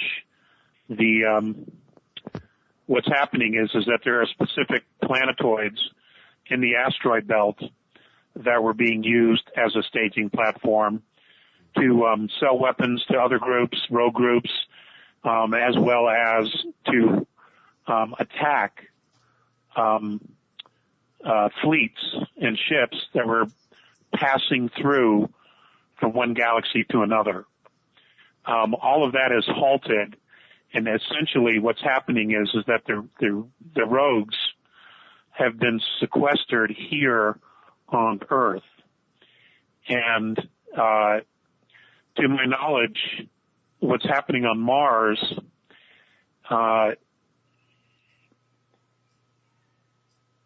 is that they are transcending the earthly politics and all the earthly alien behavior. They are transcending that and learning to live together and actually keeping their word with the other groups. But that's all I have. Again, I don't have anything other than that because the conversations have been mostly about humanity, digging ourselves out of this hole and awakening from our own coma, so to speak. Thanks, Alex. I just had it was just a personal thing that there were some survivors from those two bases. That's all it was. Yes, there were. Thanks. This is Tolek. I can provide some commentary around that topic. And it also involves discussion about AI and the use of reptilian AI. There was an AI generator on the moon of Mars called Phobos, and that was taken out sometime, I believe, during late 2011 by the Procyon people of the Andromeda Council. And it had been going on for a long, long time. So that one's gone. Regarding the topic of a catastrophic event, if you will, Alex, that you know about some X number of years, 300 plus years in the future. That topic. Or 800. Ah, okay. That topic actually has to do with the original reptilian agenda to do a complete transformation and conversion of human DNA and human frequency on this planet into reptilian. Their plan had been essentially to create their own kind of like feeding ground. And you are correct, because of the actions of a number of benevolent people in a number of different councils, including the Andromeda Council. They came back from the future and said, this is not going to happen this way. This is not going down. And and one of the cause and effects of this decision and these actions include a number of Andromeda Council biospheres and other benevolents that have biospheres that are ringing this solar system. There's there are a number of biospheres that are protecting the solar system with, if you will, an energetic bubble, as well as 3 biospheres that I'm aware of that are protecting this immediate Earth space as well. And it's a twofold reason. Not to allow any regressives to come back in, and also to keep those few reptilians, those few pure reptilians that are stuck here on this planet, they can't get out. They're not going anywhere. And I think what you said, or I'll paraphrase what you said, I think what you said is quite accurate. In time, they're simply going to implode on themselves. Their terror, their anger, their fear, whatever they're using in terms of attempted control of the people on this planet to their own ends, is simply going to consume themselves. And the best thing that people, and this is only a humble opinion, but I think the best thing that people can do is find ways to stay calm, to improve their lives, to help others, to educate those people who are interested, who are curious, that want to be educated. But the process of knowing self and becoming true to self is so important, and it keeps a level of calmness in place where there might not be one. Just some comments on my side, and feel free anybody to jump in. I have a question for both Alex and Simon. At this point, if the reptilians are perceiving that they're getting back further and further into a corner, where they're becoming more and more desperate to cling to their little bit of power here, would at some point they use the human race collectively as a bargaining chip, as hostage? It's like, if we don't get to have our way, we'll destroy all the human race, period. Is that a disturbing component to this aspect, or to this issue? If I go first, then maybe Alex would come in. They have a fallback plan, right, which mustn't be allowed to happen. Right. All planets have consciousness, and the living creatures on them. Advancing and evolving is natural. Now, in the 4th dimension, there are a lot of bad guys, and these particular bad guys are stuck in an energetic bubble. And one of the ways you think, if you're a bad guy, you can get yourself out of it is by, as we would say, hooking onto the shirt tails of a race that was going to evolve.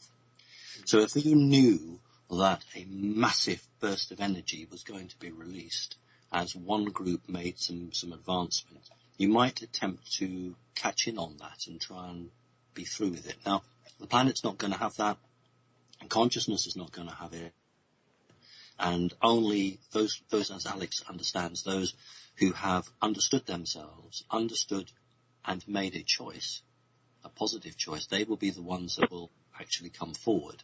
So this is a false hope that these creatures have, but that's what they're pinning their hope on, that they can sometimes do that. And some of the cloning and hybridization projects that have been undertaken are linked to this supposed we can get out of the trap we're in, because otherwise what will happen is that the 4th dimension will see a mini dimension with inside it.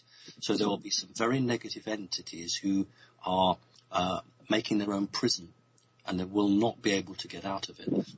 These creatures are very intelligent, and they've seen the future, they've planned it, they've seen it, and as Alex knows, there have been a number of times where the timelines have tried to be changed and have changed back.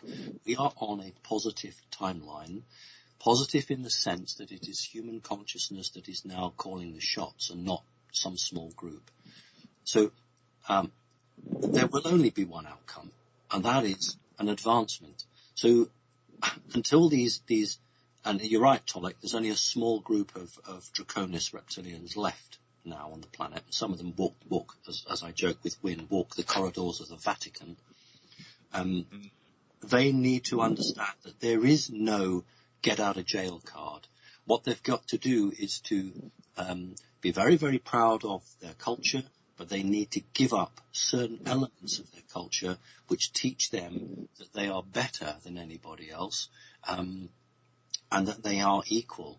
Now, if they can do that, there is a place for them in the wider society. If they can't, then there's no place for them. And I have very, very close connections with these creatures, but I can see that they are going to destroy themselves unless they make a change. And that's what they need to do. And if they don't make a change, they can't blame anybody but themselves. So I think that they have a master plan which is completely false and won't give them what they want. But they're like these psychopath humans who run countries. They just hell-bent and they just won't see reason. And it has to play out.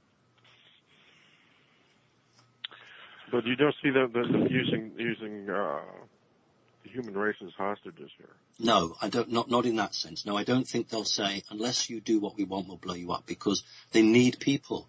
That's the whole point of this. Right. They always needed people. They didn't want to kill people off.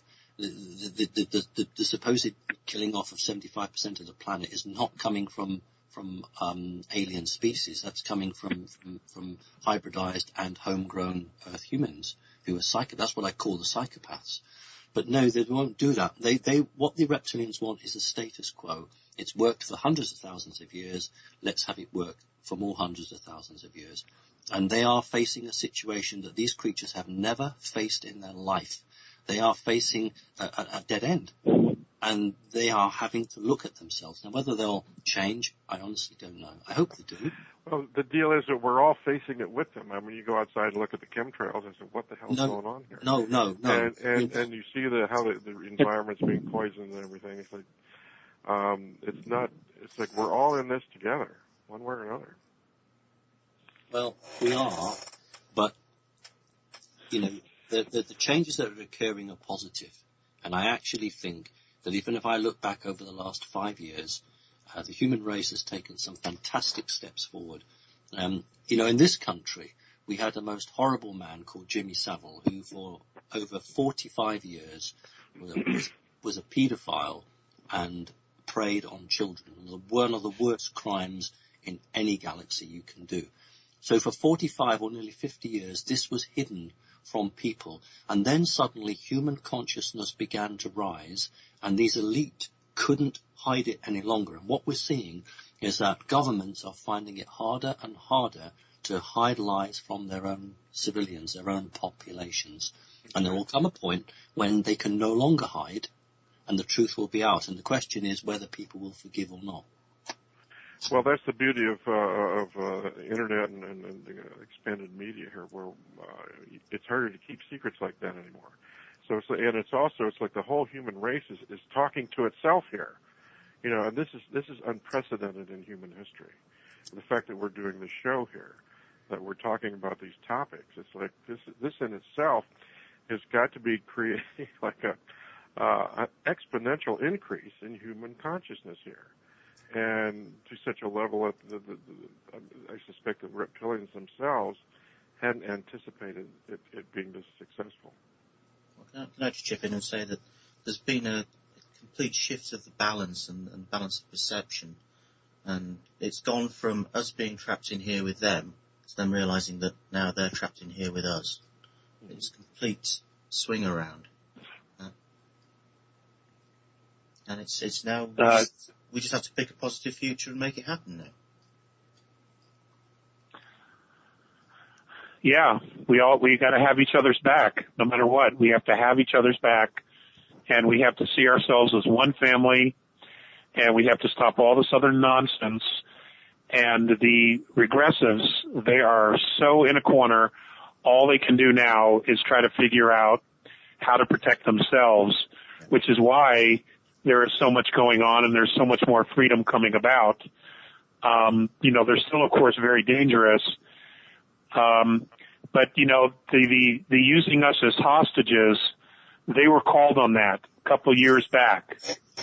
And,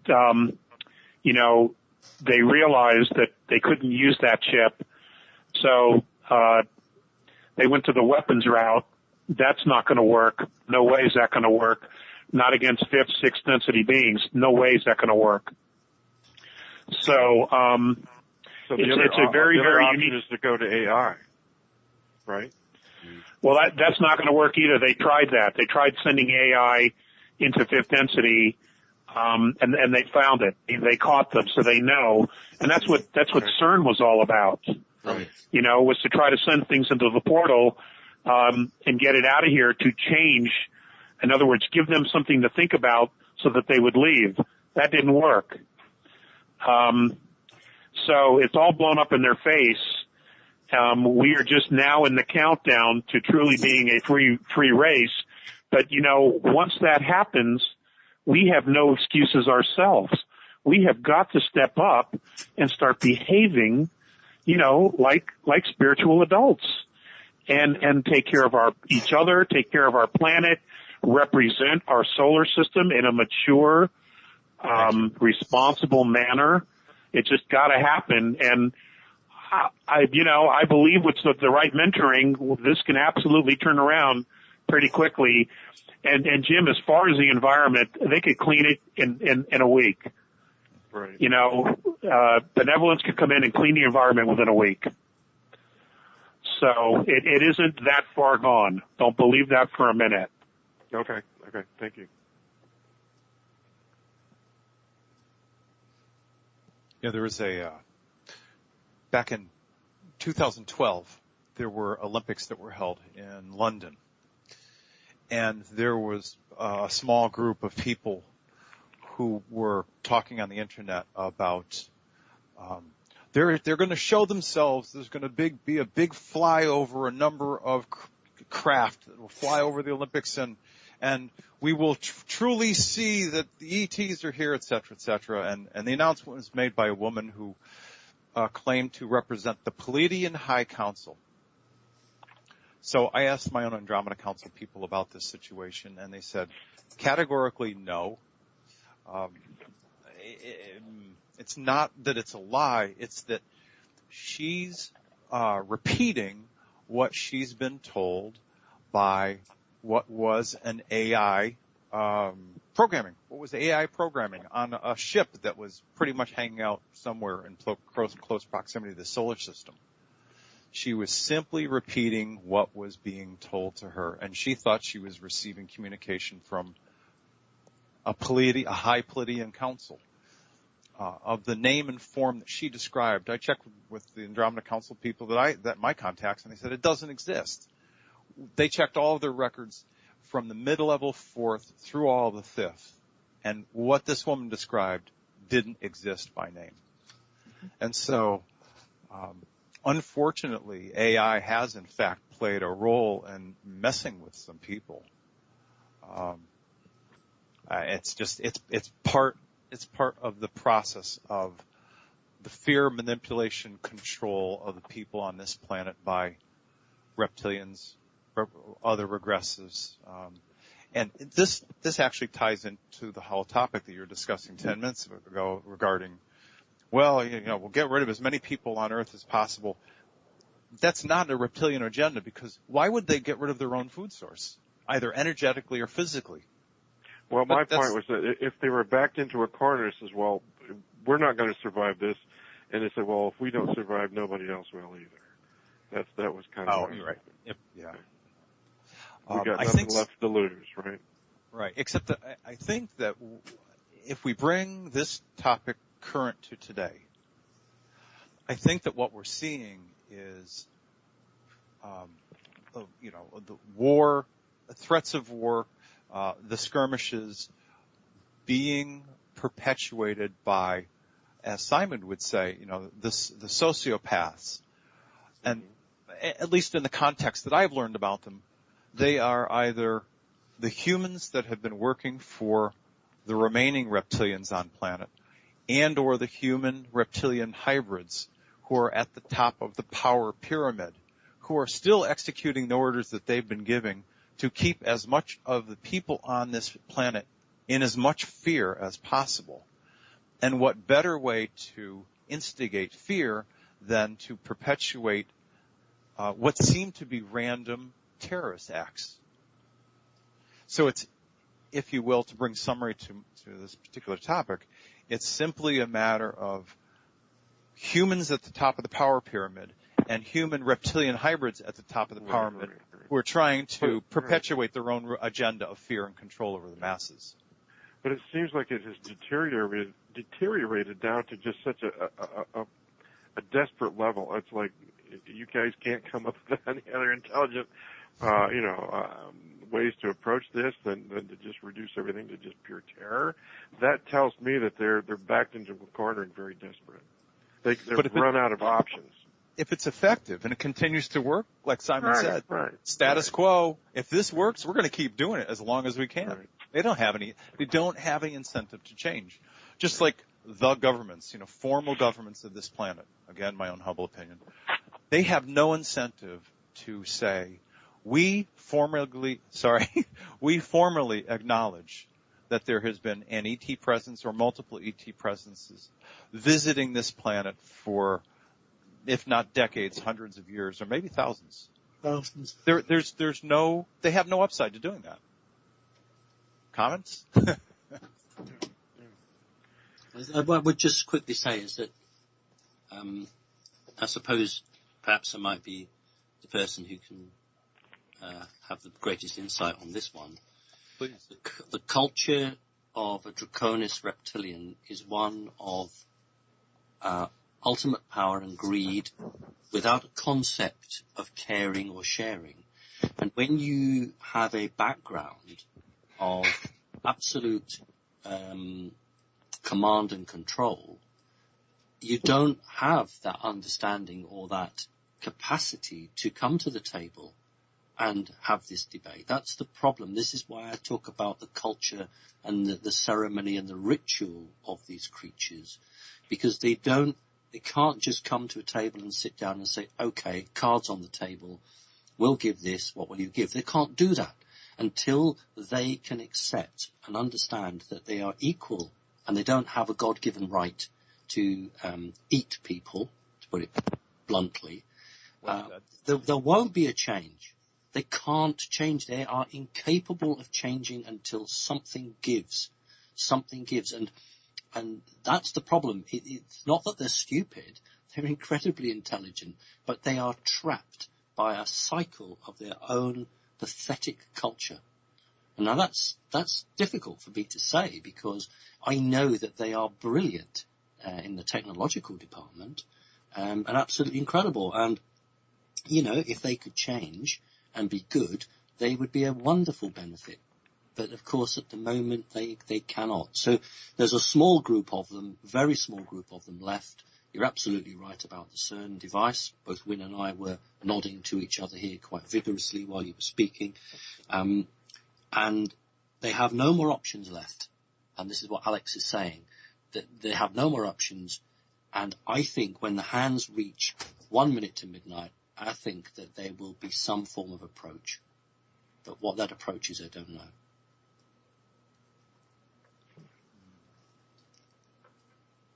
When they have no more options.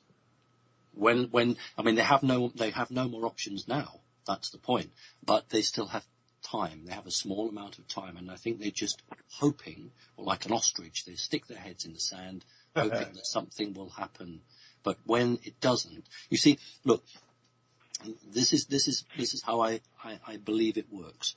When you are royalty within the Draconis reptilians, it is illegal to take any action that will weaken or show disrespect to the royal line or to the rest of the people.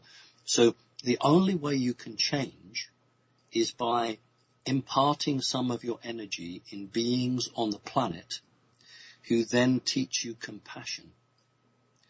Then you can say, well, actually, it's not me changing, it's the energy based on the earth changing. And there is this vague hope that they might begin to learn and understand. But at the moment, looking at everything, they haven't evolved enough.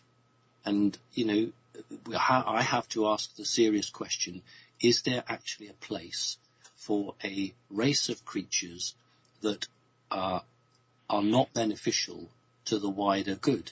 And this is as much their journey as it is ours. And they are going to have to make a choice, just as every human on this planet has to make a choice. And it is part of the great learning cycle. And maybe the choice is neither right nor wrong. It is just the choice they make.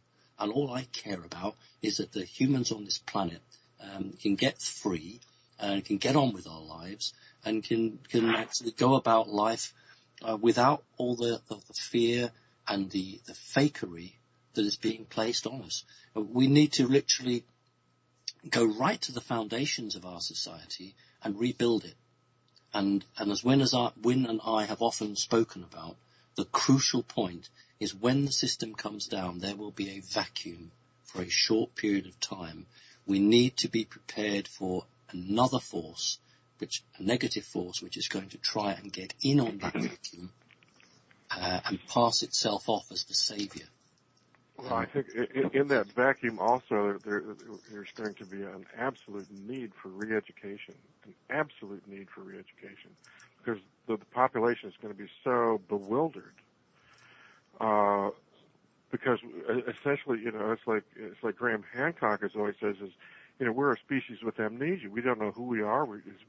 We don't know where we come from, and it's like there would be an absolute need for an absolute crash course in re-educating humans to who in the hell they really are. And that, to me, that is the absolute imperative. Otherwise, we're going to just slip right back into the same old nightmare again. Yes, but I would say that people like Alex have been instrumental in trying to give a glimpse of the true history of humanity. And it's people like Alex. Well, it's all of us. All of us who have an understanding of this have that. I feel the burden of responsibility for that, and as all of us in this roundtable, and all the other people out there who are aware of this, is like the burden of responsibility to re-educate, to properly re-educate the entire population. That's what we're looking at here. Well, you think when the Nazi regime, the Third Reich, fell, there was a denazifying process, and even after 20 years, there were still great pockets of resistance. So it's not something that can be done easily. No. Gentlemen, it's been 2 hours. I'm having a great time. Does anybody really need to go? Or can we continue? Would you like to continue? In which case, I'll play a theme. Stop this tape. We can do another half an hour here over in Great Britain. Okay. That's good. I think my bottom can hold out for another half hour. Another half hour. Okay, so I'm going to just stop this tape and play my my outro, and thank everybody for listening to this very special Easter Bunny, Easter egg conversation. We're all very excited. We've crashed at least 2 servers by now, and it's been great fun. So there's the bumper, and there's the Ever Beyond the outro. There we are. Okay, give us a couple of minutes, people, and we'll be just right back.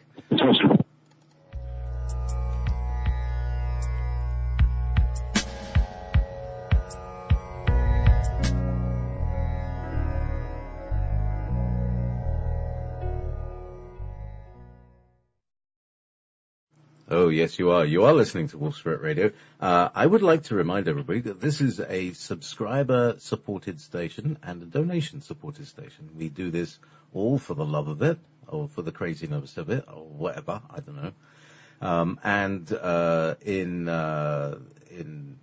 our defense, we try to answer our own questions. And I think this is one of the reasons that we're here tonight, is that I have loads of questions, and they're all being answered telepathically. Here's the thing. You don't need to call in. You don't need to, and I've stopped the telephones, right? You don't need to jam into the chat rooms and ask everybody questions. Just sit quietly and put your intent, put your question as an intent, that you can hear it, that you'll hear the answer. So ask it in your head. Try and get to a very simple question, a very simple idea, and then see if that idea isn't answered in the next, however long it might last. We have Simon Parks, Wynne Keach in Great Britain, in Whitby, We have Tolek and Jim Nichols in Arizona, and we have Alex Collier in Colorado, and myself here, JP, in Scotland. So, gentlemen, we were, all in all, we're still talking about those pesky Aldebrands. So, who was holding the flag last time we left off? I think it was Jim. Was it Jim or Tolek? I can't remember. Go ahead, Arizona. It's not there, is he? Arizona's fallen. Want to take over, Simon? Yeah. I think we've lost Arizona. All right. Okay. We'll have a look in a minute. So Simon, do you want to keep up? I would be quite interested. Really, I wanted to, because of the work that my mother did, with Operation Paperclip and the Nazis, and I really wanted to have a chat with Jim just for a couple of minutes on some of that topic. All right. Jim, are you still with us on the phone? Still there? Or is he gone as well? I think he's probably taking a bathroom break. Yes. So anyway, I didn't put any music on. We could. I'll save that for 5 minutes before the end. Then that would be good. So anyway, it's you and Alex and myself here. So Alex, how are you doing? I'm good. I'm good. Excellent. It's lovely. I really feel it's a kind of a way of, I don't know, it's like forming a council in a way, a council of elders.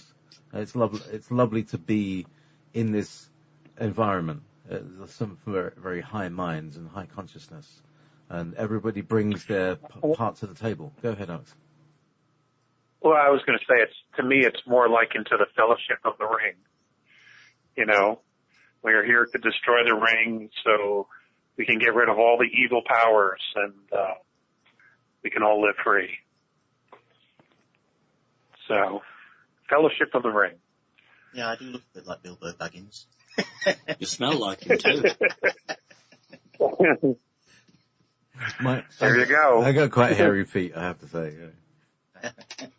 The Lord of the Rings is a very interesting story in itself, in how it was brought back into existence from ancient texts, and you can see the process there of humanity. You can see the Middle Earth producing all the equipment, which is what humanity has really been doing for the last 10 generations. The Industrial Revolution, electronics, just taking all the natural resources of the planet and creating a level of technology which is beyond our normal level of technological evolution. So you can see... Right, creating a reality that's completely outside of themselves. Yes, exactly. Mm-hmm. I'm back, guys. Jim's back. If we might digress a little bit, I'm glad you mentioned Lord of the Rings and Middle Earth. Now that I have three distinguished gentlemen from the UK to chat with here, I just watched a magnificent BBC presentation called Jonathan Strange and Mr. Norrell. Have you people seen that? I haven't seen it, but I'm intrigued. No, I've not seen that either. Well, it's a miniseries. It was on BBC, and it's about British magic during the 19th century. Okay. And I was wondering. I was kind of curious. I'm a big Harry Potter fan also, so I'm just really fascinated with the history of British magic. And I was wondering. I'm sure you realize that Sir John Dee, who was a court astrologer to Queen Elizabeth I, was actually the original 007 secret agent. He was. That was his signature. Did you guys know that? Yeah, he used to sign all the documents. And actually, that he was the architect of the New World Order, with Great Britain as being the centerpiece of that. And I was wondering if you gentlemen had, especially you, Simon, with your background in military with British intelligence, if you could maybe discuss that. We find it so interesting that people like Aleister Crowley becomes so involved in the American space program with NASA and Jack Parsons and JPL. I'd wonder if you guys would care to comment on the secret occult history of Britain and how that has evolved into our modern world. Well, I've always said that there are two very, very important countries, and that is Great Britain. I'm not missing you out, JP, in Scotland. Great Britain and America. And America is where the physical action will take place. Great Britain is where the energetical action takes place. I think it's very difficult to mix magic and science. You're aware of the bill that's probably going through Congress at the moment, or has just gone through Congress, in relation to magic and the curriculum of schools. You'll probably be aware of that. But in Great Britain, there has been a long history where individuals were placed, and as Wynne has already said an hour and 44 minutes ago, where he was talking about how Britain, all the energies through the ley lines come through here. So it's easier for an individual or a magician to be placed within England to bring something forward. In terms of Dee, I am not aware that he was the first one to create the New World Order. I believe that he was receiving information, or I've been told that he was receiving information from off-planet sources. Yes. It was channeled information. Right, okay. That matches what I've been told. To put him in a position, or he was placed in a position with Queen Elizabeth, because Elizabeth I contained a great deal of reptilian genetics. Not just because she was called Elizabeth, but she really did. And she wore reptilian motifs on her gowns. Right. And she was able, through money and through resources, to put Dee into a position where he wasn't just an advisor to her, but he was able to set things in motion. So there was another thing which I just mentioned to Wynne while we were talking, and that's time travel. There is a strong possibility that Dee had the ability to foresee the future, or one aspect of the future, and therefore he was planning, because Elizabeth, rightly or wrongly, she was very, very, very connected to Great Britain. She loved England, and she wanted England to be on the strongest timeline, or the greatest effect that would put England in a strong position. And Dee was instrumental in that. The problem was that Dee wasn't his own man. He was being manipulated. So to answer the question, I do not know. I honestly don't know whether he was the first one to create the New World Order. I think that he didn't call it the New World Order, but he talked about a new way of being and a new way of living, and that then got the label of the New World Order. So that's my understanding. There's a brilliant video on YouTube called Brotherhood of the Beast, and it's produced by a gentleman from Australia, I believe, Chris Everard, where he talks. It's the most comprehensive view I've seen historically of the occult. And a fascinating video documentary. But it was, as you say, it was John Dee was able to contact these entities, multidimensional entities.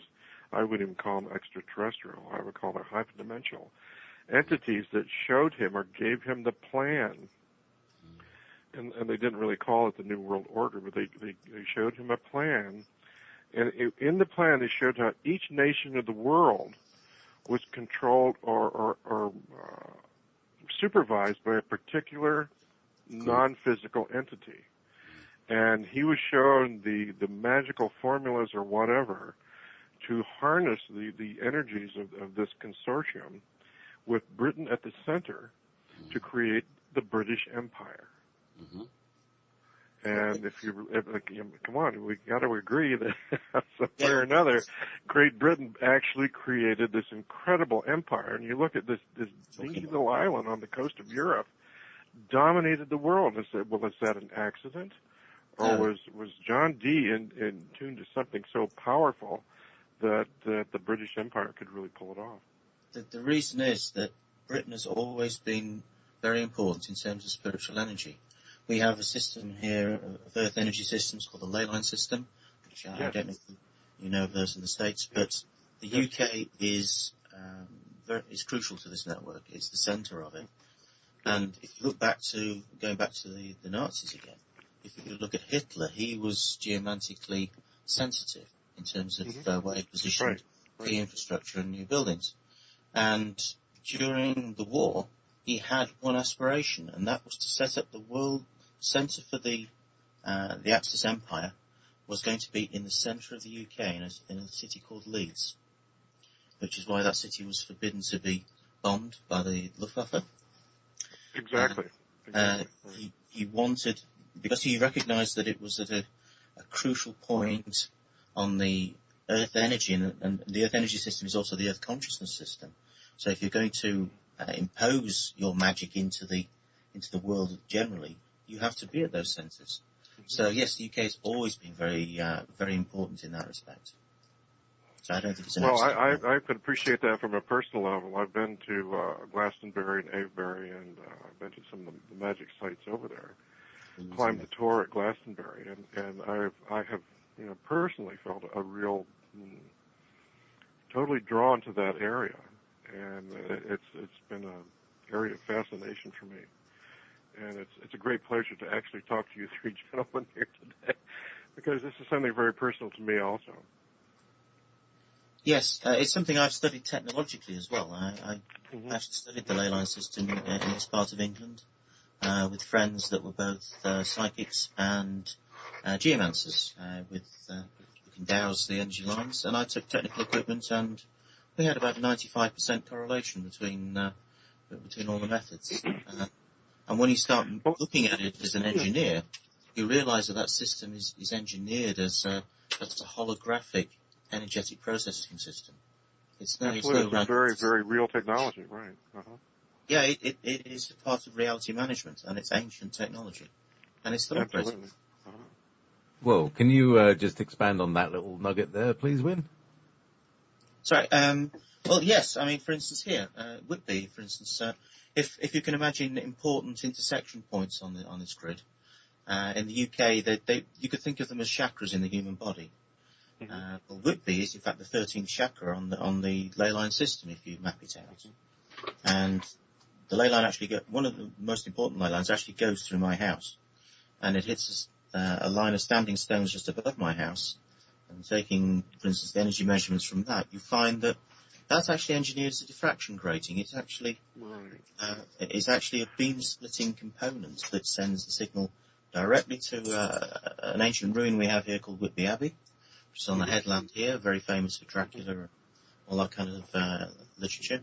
And the rest goes back up to the rest of the international ley line system. So you can see that just taking those measurements, you can see that the energy and information there is designed as a holographic interference generating system. So it's not, that too, but then you have to take into account also all the great cathedrals throughout Britain and Europe. These are not random events out there. These buildings are structured on the ley lines, and they're specifically designed to maximize the energy, the cosmic energy within the structure itself. So that's where the Freemasonry component comes into this too. They overbuilt the original pagan sites at the energy spots to put these buildings on. But in your country, the United States, you may not be, for instance, be aware that when the telegraph system was rolled out in the States at the turn of the previous century, the original telegraph system was actually, the wires were run by people who were geomancers, because they got better connections if they followed the paths that weren't necessarily the straight paths that we would run a telephone wire today. But to get the best operation, that were the ones that were placed by the geomancers, and those are the systems that survived to operate after the rest had failed. So yes, those energies are real, and you can measure them. You can not only with your body and your mind, but you can also measure them technically, and I've done that. Are you lads familiar with any really good documentaries about the history of magic in Britain? Well, see, the thing is that if we go back some time, magic wasn't actually seen as magic, it was seen as science. And Exactly. science and magic were seen as one. And when I actually talk to some of my clients who, in this lifetime, are black magicians or have turned their back on being a black magician, they talk about how the Renaissance period split and how human consciousness accepted people like Leonardo da Vinci, their drawings as science, and that became the cell phone and the motor car, and how magic then dived underground. So the real philosopher's stone, the real alchemy, things like that were suddenly hidden. Things have always been hidden through all the magic schools, but it was a planet-wide decision that was taken in North Italy, certainly because the Vatican was active. In terms of documentaries, very, very few truths come out because it is one of the most deeply guarded secrets. Very guarded. And you very rarely get whistleblowers because they don't live to tell their tale for very long. But certainly there are elements, and the best thing I say to people is, if you're that interested in, don't be, because if you're not careful, you will be sucked in and drawn in. And that's how many of my clients in previous lifetimes who have dabbled in magic and have had a backdoor, an energy backdoor created in them, so that in this lifetime the bad guys can access them energetically through the back door. It is a fascinating subject, and it does give answers. Well, the physical world. I just watched, like I said, I just watched this miniseries called Jonathan Strange and Mr. Norrell from BBC, and that's what this really directly addresses. And it's a fiction story. It's a fictional account, and it's written by a woman there in the UK.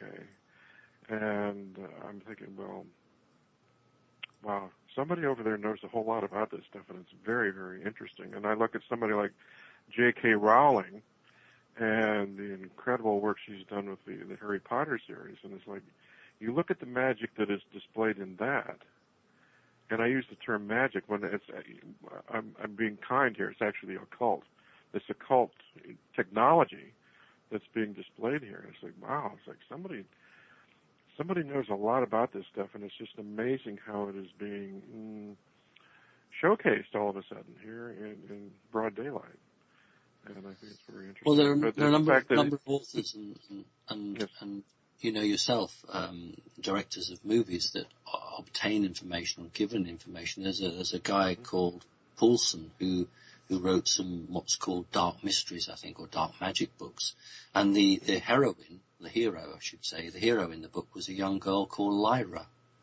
Well, you know, of all the names that person could have chosen, he chose the name Lyra. So whether people through divine intervention, through source, are given information, whether they channel it, whether somebody from MI5 or the National Security Agency gives them information, and you have this battle between good and evil trying to use the media to take it through. So I would think from what you're saying, I've not seen it, it would think it's somebody trying to tell the truth about what Britain, its role it played, and how deep the roots are. Because if the ordinary public can see something like that and think, well, this happened 200 or 300 years ago or 100 years ago, what must it be like now?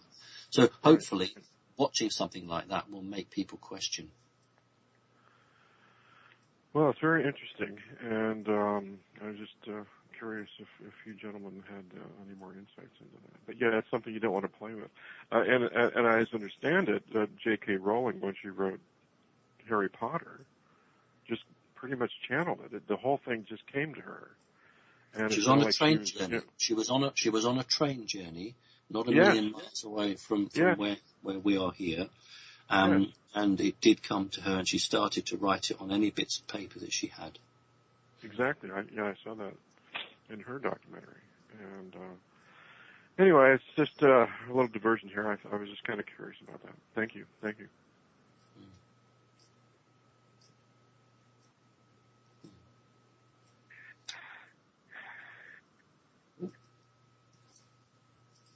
Alex.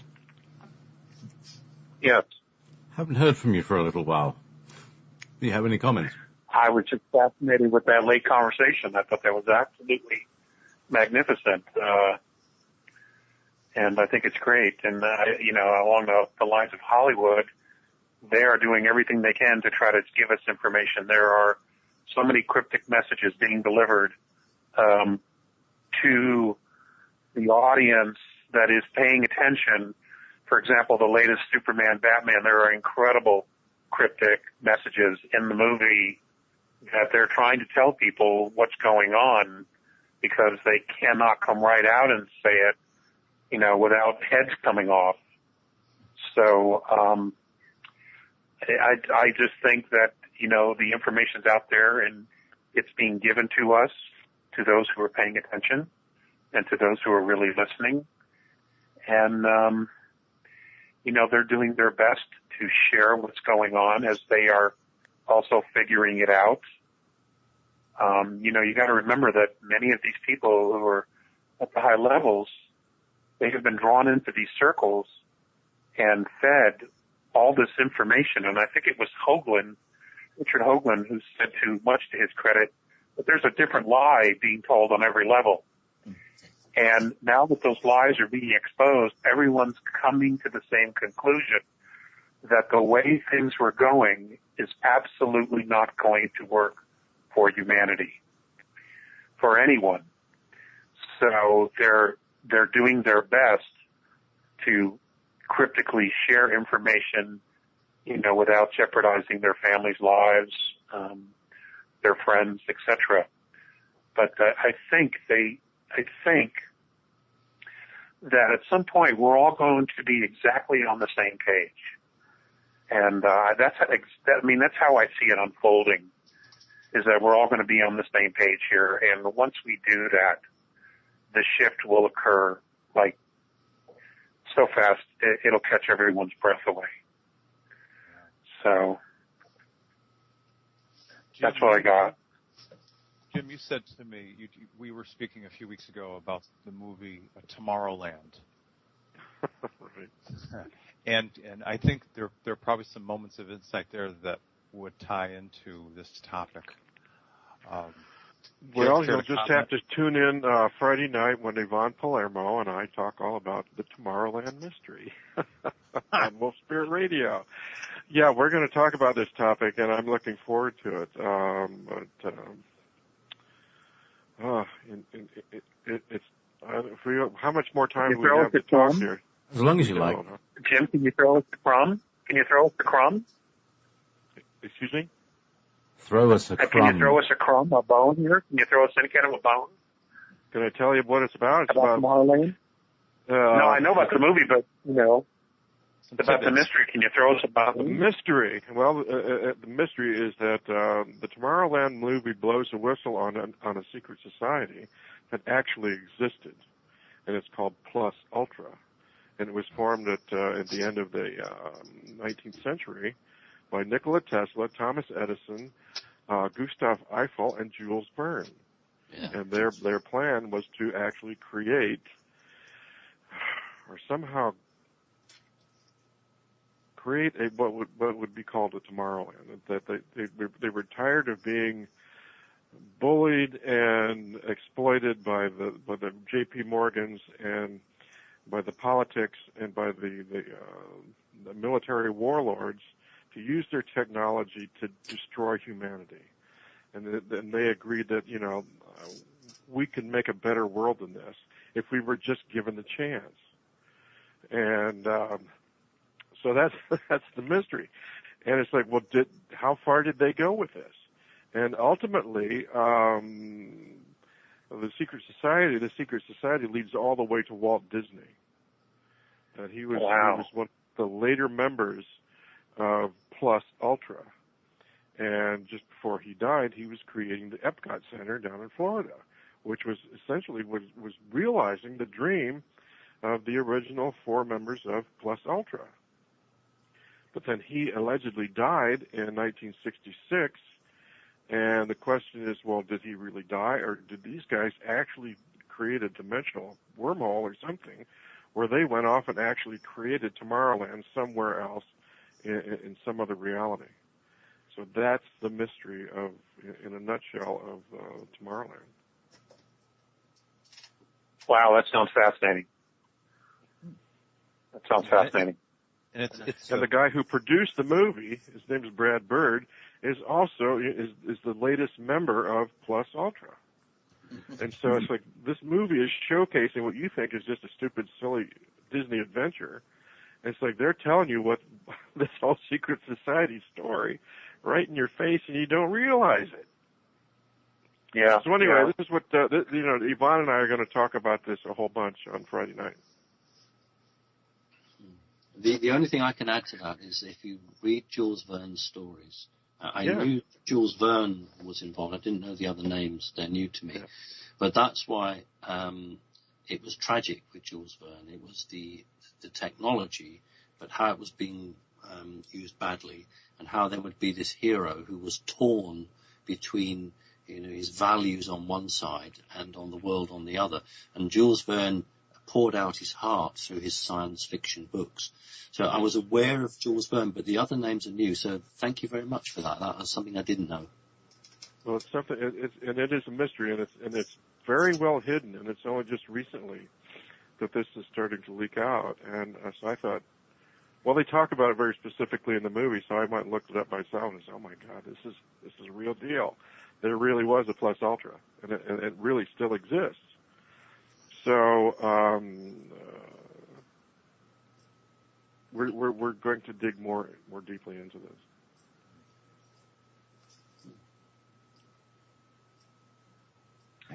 Truth is stranger than fiction. Jesus. Awesome, just awesome. Well, gentlemen, it's been an honor. Yes, indeed. Thank you, everybody. It's been before we go further. Would you like to do this again? Anyone? Yeah. For sure, absolutely. This has been delightful. So maybe we can have a quarterly plenary session and see how the world's doing. And and maybe kick it in the butt a little bit and just move it along. Yeah. Absolutely. Okay. Yeah. Until we meet again, JP, thank you. JP, how about this then? Mm-hmm. I know that we don't want to take calls, but how about if we did do this regularly, we could ask people to come up with topics, and then at least some of the topics, people would feel that they had some input into it. I'm always very keen to involve people, but rather than, because I appreciate that wouldn't be right for a round table like this. You can't have the calls, but maybe you could ask people to suggest topics. That's a very good idea. A very good idea.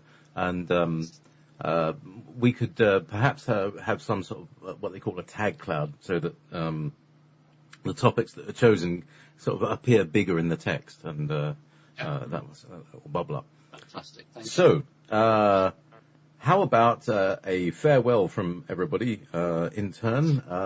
Now, I'll just go round the clock that's on my Skype screen here. So, who have we got? There we go. Alex, please. God. It's been a pleasure, JP. You did a great job. Ladies and gentlemen, we got off to a slow start, but that's because we don't really know each other. And, beginnings of conversations between new friends is often,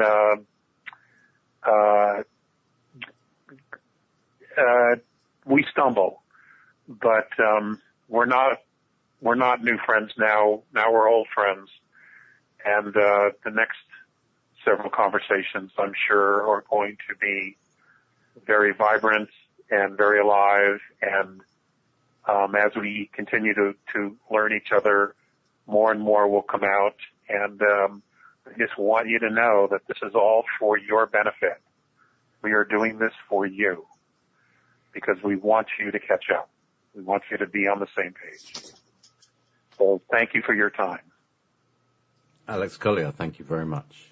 Tolek. Wow, Alex, you're a tough act to follow.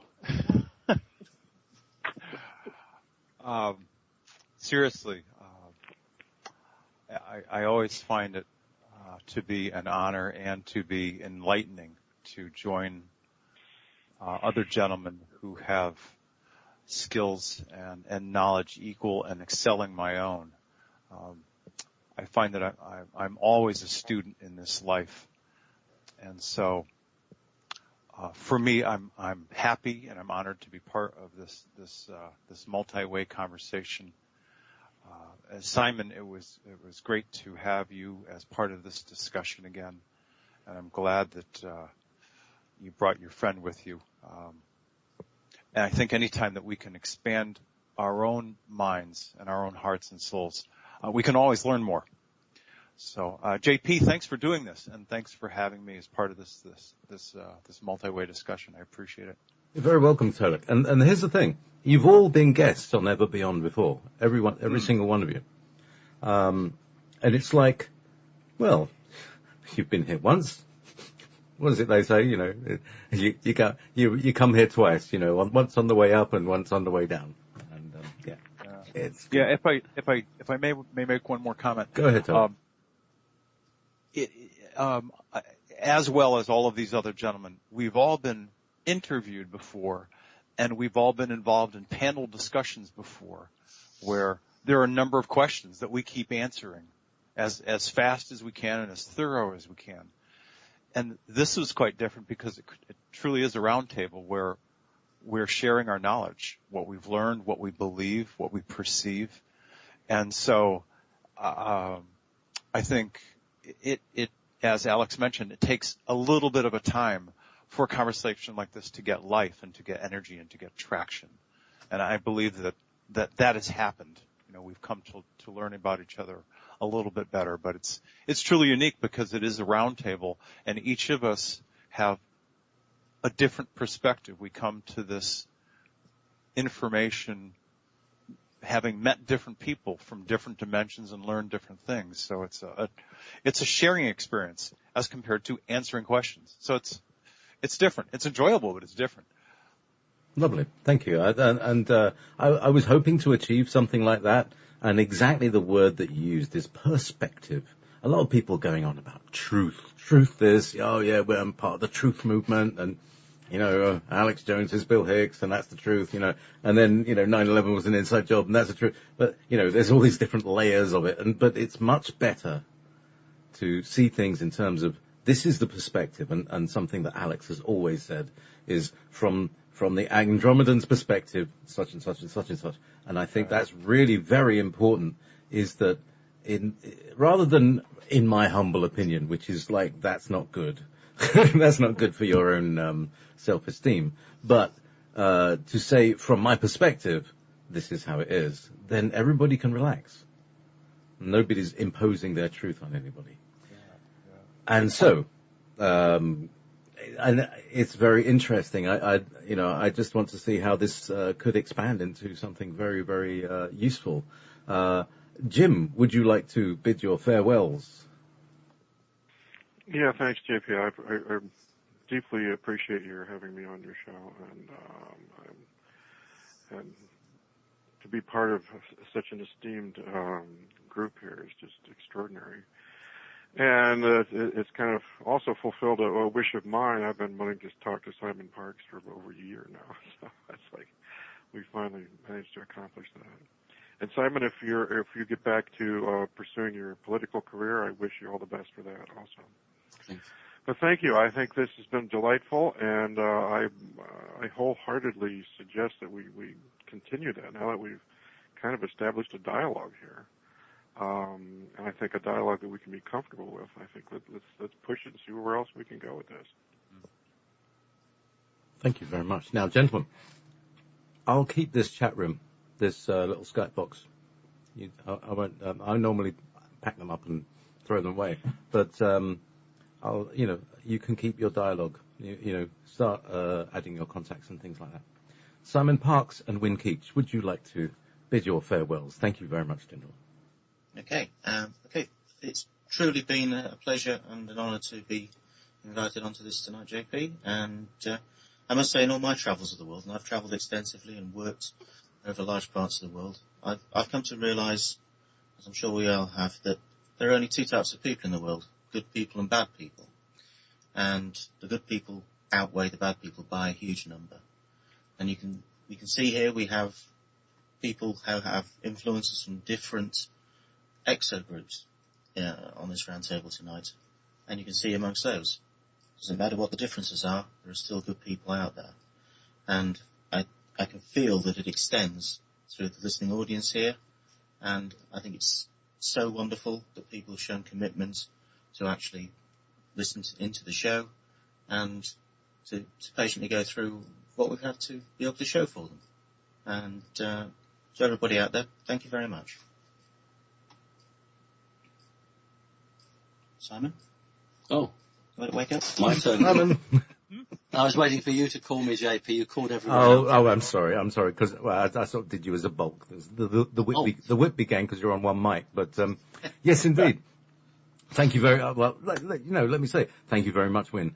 And I'd like to maybe break down individually in future shows some of the things we've been talking about tonight. Break them down, unpack them, untie the knots. To me, there seems to be an enormous number of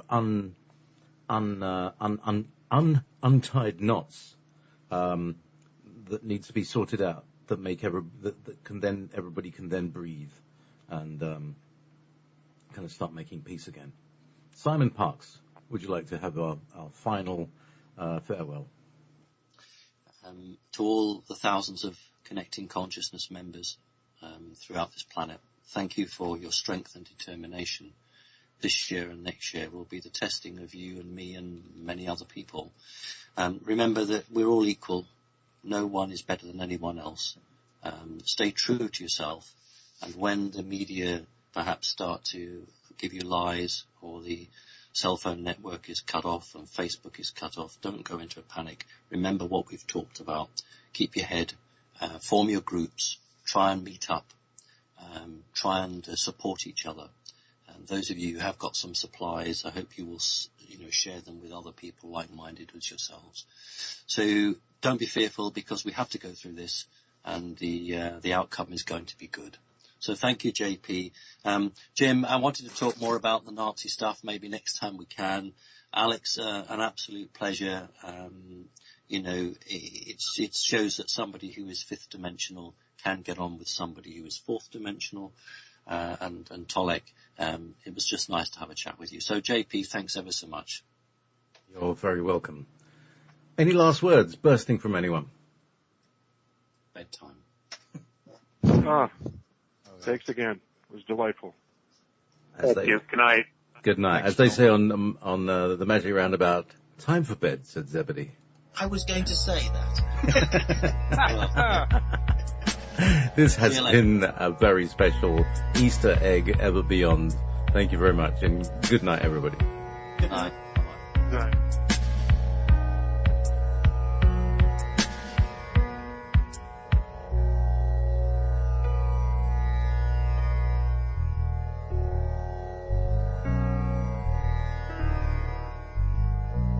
Beyond.